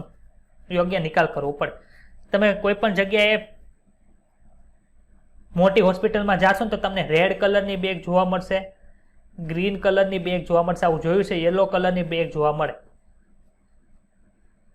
તો આ બધી અલગ અલગ બેગ શું છે તો જેમ આપણે બ્લુ અને ગ્રીન કલરના ડબ્બામાં અલગ અલગ કચરો નાખીએ છીએ તેમ રેડ અને યલો ગ્રીન એવી બધી અલગ અલગ પ્રકારના અલગ અલગ કલરની બેગ આવે એમાં અલગ અલગ પ્રકારનો કચરો હોય માનો કે તમે ઓપરેશન કરીને કોકનો હાથ કટ કર્યો છે આંગળી કટ કરી છે માનો કે એમાં ટ્યુમર હોય તે હું કામના મુકડાની અંદર નાખી દેવાનું હોય તો એવું ન હોય એનું સ્પેશિયલ અલગ જગ્યાએ એનો નિકાલ કરવા માટે એને કલેક્ટ કરવા માટે અલગ પ્રકારની વેન હોય અને એ વેન છે એ બધું અલગ અલગ કલેક્ટ કરી અને એનો યોગ્ય નિકાલ કરે છે આ પ્રકારના કચરાનો સાવધાનીપૂર્વક ઉપચાર અને નિકાલની આવશ્યકતા છે દવાખાનાના નિકાલના માટે ભઠ્ઠીઓનો ઉપયોગ કરવા નિર્ણાયક છે માનો કે કોઈને કઈ રોગ થયો છે એને તમે એ વસ્તુ કાપી છે એને જો તમે ડાયરેક્ટ ઉકળાની અંદર નાખી દો માનો કેન્સરની ગાંઠ કાઢીને તમે ડાયરેક્ટ ઉકળાની અંદર નાખી દો તો એ કોણ ખાય તો કે પક્ષી બધા જે માંસાહારી પક્ષીઓ એ ખાઈ જાય એને લીધે એ પણ બીમાર પડવાની સંભાવના રહી છે પરંતુ તમે એને બાળી નાખો એની ગમે ત્યાં ન બળે એની સ્પેશિયલ જો અહીં લખ્યું છે ભઠ્ઠીઓ આવેલી હોય ત્યાં એને બાળવામાં આવે છે પછી કયું છે તો કે મરામત ન થઈ શકે તેવા કમ્પ્યુટર અને ઇલેક્ટ્રોનિક માલ સામાનને ઇલેક્ટ્રોનિક કચરો કે એટલે કે ઈ વેસ્ટ કહેવાય છે ઈ કચરાને લેન્ડફિલના સાઇટમાં દફનાવવામાં આવે છે કે સળગાવીને ભસ્મીભૂત કરી દેવામાં આવે છે વિકસિત દેશોમાં ઉત્પન્ન થયેલા ઈ કચરાની અડધાથી વધારે ક્યાં જાય છે તો કે વિકાસશીલ દેશો જેવા કે ભારત ચીન અને પાકિસ્તાનમાં નિકાસ થાય એ લોકો લે છે અને ત્યાં આનું પુનઃચક્રણ ક્રિયા કરી તાંબુ છે લોખંડ છે સિલિકોન છે નિકલ અને સોના જેવી ધાતુઓ પણ પુનઃપ્રાપ્ત સાહેબ આમાં સોનું ક્યાંથી આવ્યું તો અમુક પ્રકારની ચીપ બનાવવા માટે એ સોના નિકલનો પણ ઉપયોગ કરતા હોય છે વિકસિત દેશોની જેમ ઈ કચરાના પુનઃ ચક્રણ માટે વિશેષ રૂપે સુવિધા ઉપલબ્ધ હોય છે, પરંતુ વિકાસશીલ દેશોમાં પુનઃચક્રના કાર્યમાં ઘણીવાર શારીરિક ભાગીદારીનો પણ સમાવેશ થાય છે. આથી આ કાર્ય સાથે જોડાયેલા કર્મચારીઓ પર કચરામાં રહેલા ઝેરી પદાર્થોની અસર પડે છે. પુનઃચક્રણ એ કચરાના ઉપચાર માટેનો એકમાત્ર ઉકેલ છે અને તે પર્યાવરણને અનુકૂળ રીતે હાથ ધરવામાં આવે છે, એટલે કે અનુકૂળ છે. આમાં કોઈને કઈ ડાઉટ છે તો બોલો. હવે આની એક કેસ સ્ટડી ભણવાની છે. કેની કેસ સ્ટડી આવી? તો કે પેલા એરની આવી, હવાના પ્રદૂષણ માટેની. પછી કેની આવી? વોટરની ભણ્યા. હવે ત્રીજી કેની ભણીએ છીએ? તો કે સોલિડ વેસ્ટની ભણીએ છીએ. તો સોલિડ વેસ્ટ માટે ભારતનું એક છે, કઈ જગ્યાનું છે? તો કે બેંગ્લોરનું છે. એમાં શું કર્યું? તો કે પ્લાસ્ટિકની કોથળીના ઉત્પાદન કરતા પ્લાસ્ટિક કચરાની સતત વધતી જતી સમસ્યાનો એક ઉકેલ શોધી કાઢ્યો. કોણ હતું એ ભાઈ? તો કે અહમદ ખાન હતા. એની ઉંમર કેટલી છે? 57 વર્ષની હશે. કે જ્યારે આ ટેક્સ્ટ બુક બનતી હશે ત્યારે એમની ઉંમર 57 વર્ષની હતી. તેઓ પાછલા 20 વર્ષોથી, એટલે કે 20 વર્ષોથી પ્લાસ્ટિકની કોથળીઓ બનાવી રહ્યા છે, એટલે કે પોલિથીન કોથળી બનાવે છે. અને 8 વર્ષ પહેલા તેમણે અનુભવ્યું કે પ્લાસ્ટિક કચરો એક વાસ્તવિક સમસ્યા છે. તેમની કંપનીએ એક પોલીબ્લેન્ડ નામનું વસ્તુ બનાવી કે જેનો શું છે? તો કે એ પુનઃચક્રિત પરિવર્તિત પ્લાસ્ટિકનો ઝીણો પાવડર છે. એમણે શું કર્યું? તો કે પોલીબ્લેન્ડને બિટ્યુમિન સાથે ભેળવું અને એનો ઉપયોગ ક્યાં થાય? તો કે રસ્તા બનાવવામાં થાય છે. તમે ડામર રોડ જોવો છો, જોયો છે ડામર રોડ? આરસીસી નહીં હો, ડામર રોડ. ડામર રોડમાં શું કરે? તો કે માટી અને ડામરથી છે એ રોડ બનાવવામાં આવે છે. એમાં શું કર્યું? તો કે આ પોલીબ્લેન્ડ અને બિટ્યુમેનને છે એમાં ઉમેરી દીધું અને એનો ઉપયોગ રસ્તા બનાવવામાં કર્યો. હવે શું થયું? તો કે અહેમદ ખાનને આરવી ઇજનેરી કોલેજ તથા બેંગ્લોર શહેર કોર્પોરેશનના સહયોગથી બિટ્યુમેન અને પોલીબ્લેન્ડનો સહમિશ્રણનો ઉપયોગ કરવામાં આવ્યો અને માર્ગ બનાવતી વખતે જણાયું કે બિટ્યુમેનનો જલ વિકર્ષણ, એટલે કે પાણી છે એને શું કરે? કે દૂર કરી દે. વોટર રિપેલેન્ટ, એટલે કે રિપેલેન્ટ એટલે શું થાય? તો કે અપાકર્ષણ થાય. તમે એવું જોયો છો ને કે ઇલેક્ટ્રોન વચ્ચે શું થાય? અપાકર્ષણ થાય. એને શું કે ઇલેક્ટ્રોન રિપલ્શન તરીકે ઓળખવામાં આવે. તો રિપેલેન્ટ એટલે કે શું કે પાણીને દૂર કરે છે, એ ગુણધર્મ વધી ગયો અને તેના કારણે રસ્તાની વય છે 3 ગણી વધી ગઈ. માનો કે 1 વર્ષ સુધી ડામર રોડ હાલતો એની જગ્યાએ હવે 3 વર્ષ હાલવા મળ્યો. ખબર પડી? પોલીબ્લેન્ડ બનાવવા માટે કાચા માલ તરીકે શું ઉપયોગ કર્યો? તો કે કાચા માલના રૂપમાં કોઈ પ્લાસ્ટિક રેપર્સ કચરાનો ઉપયોગ કરવામાં આવે છે. પ્લાસ્ટિક કચરા માટે કચરો વીણવાવાળાને ₹0.40 પ્રતિ કિલોગ્રામ મળતા હતા. એટલે કે 1 કિલો કોક કચરો પ્લાસ્ટિકનો વીણીને આવે તો એને ₹0.40 મળે, કે ₹1 ન મળે. એટલે એ 2.5 કિલો આવે ત્યારે એને ₹1 મળે. હવે અહેમદ ખાનથી તેમને ₹6 મળવા મળ્યા. પહેલા કેટલા મળતા હતા? ₹0.40 મળતા હતા. હવે 1 કિલોના કેટલા રૂપિયા મળે છે? તો કે ₹6 મળે છે. બેંગ્લોરમાં ખાનની પદ્ધતિનો ઉપયોગ કરીને 2002 સુધી લગભગ 40 કિલોમીટર રસ્તાનું નિર્માણ થયું હતું. ત્યાં હવે અહેમદ ખાનને પોલીબ્લેન્ડ તૈયાર કરવા માટે જલ્દીથી પ્લાસ્ટિક કચરાની અછત પડવા લાગશે. એટલે કે પ્લાસ્ટિક કચરો છે જ્યાં પડ્યો હશે ને એ લોકો વીણી અને પૈસા વેચશે અને એને ₹6 પ્રતિ કિલો મળે છે. એટલે શું થયું કે જે પ્લાસ્ટિકના કચરાને લીધે બધું પ્રદૂષણ થતું હતું એ કેવું થયું? ઘટી ગયું. અને બીજો કયો ફાયદો હતો કે ડામરના રસ્તા જે બધા તૂટી ગયા હતા એ હવે એની જે અવધિ છે એ વધી ગઈ. પોલીબ્લેન્ડની શોધ કરવા માટે ખાનનો આભાર માનવો પડે કે હવે આપણે પ્લાસ્ટિક કચરાના દમ ઘૂંટી નાખતા દસ પ્રભાવથી પોતાને બચી શકીએ છીએ.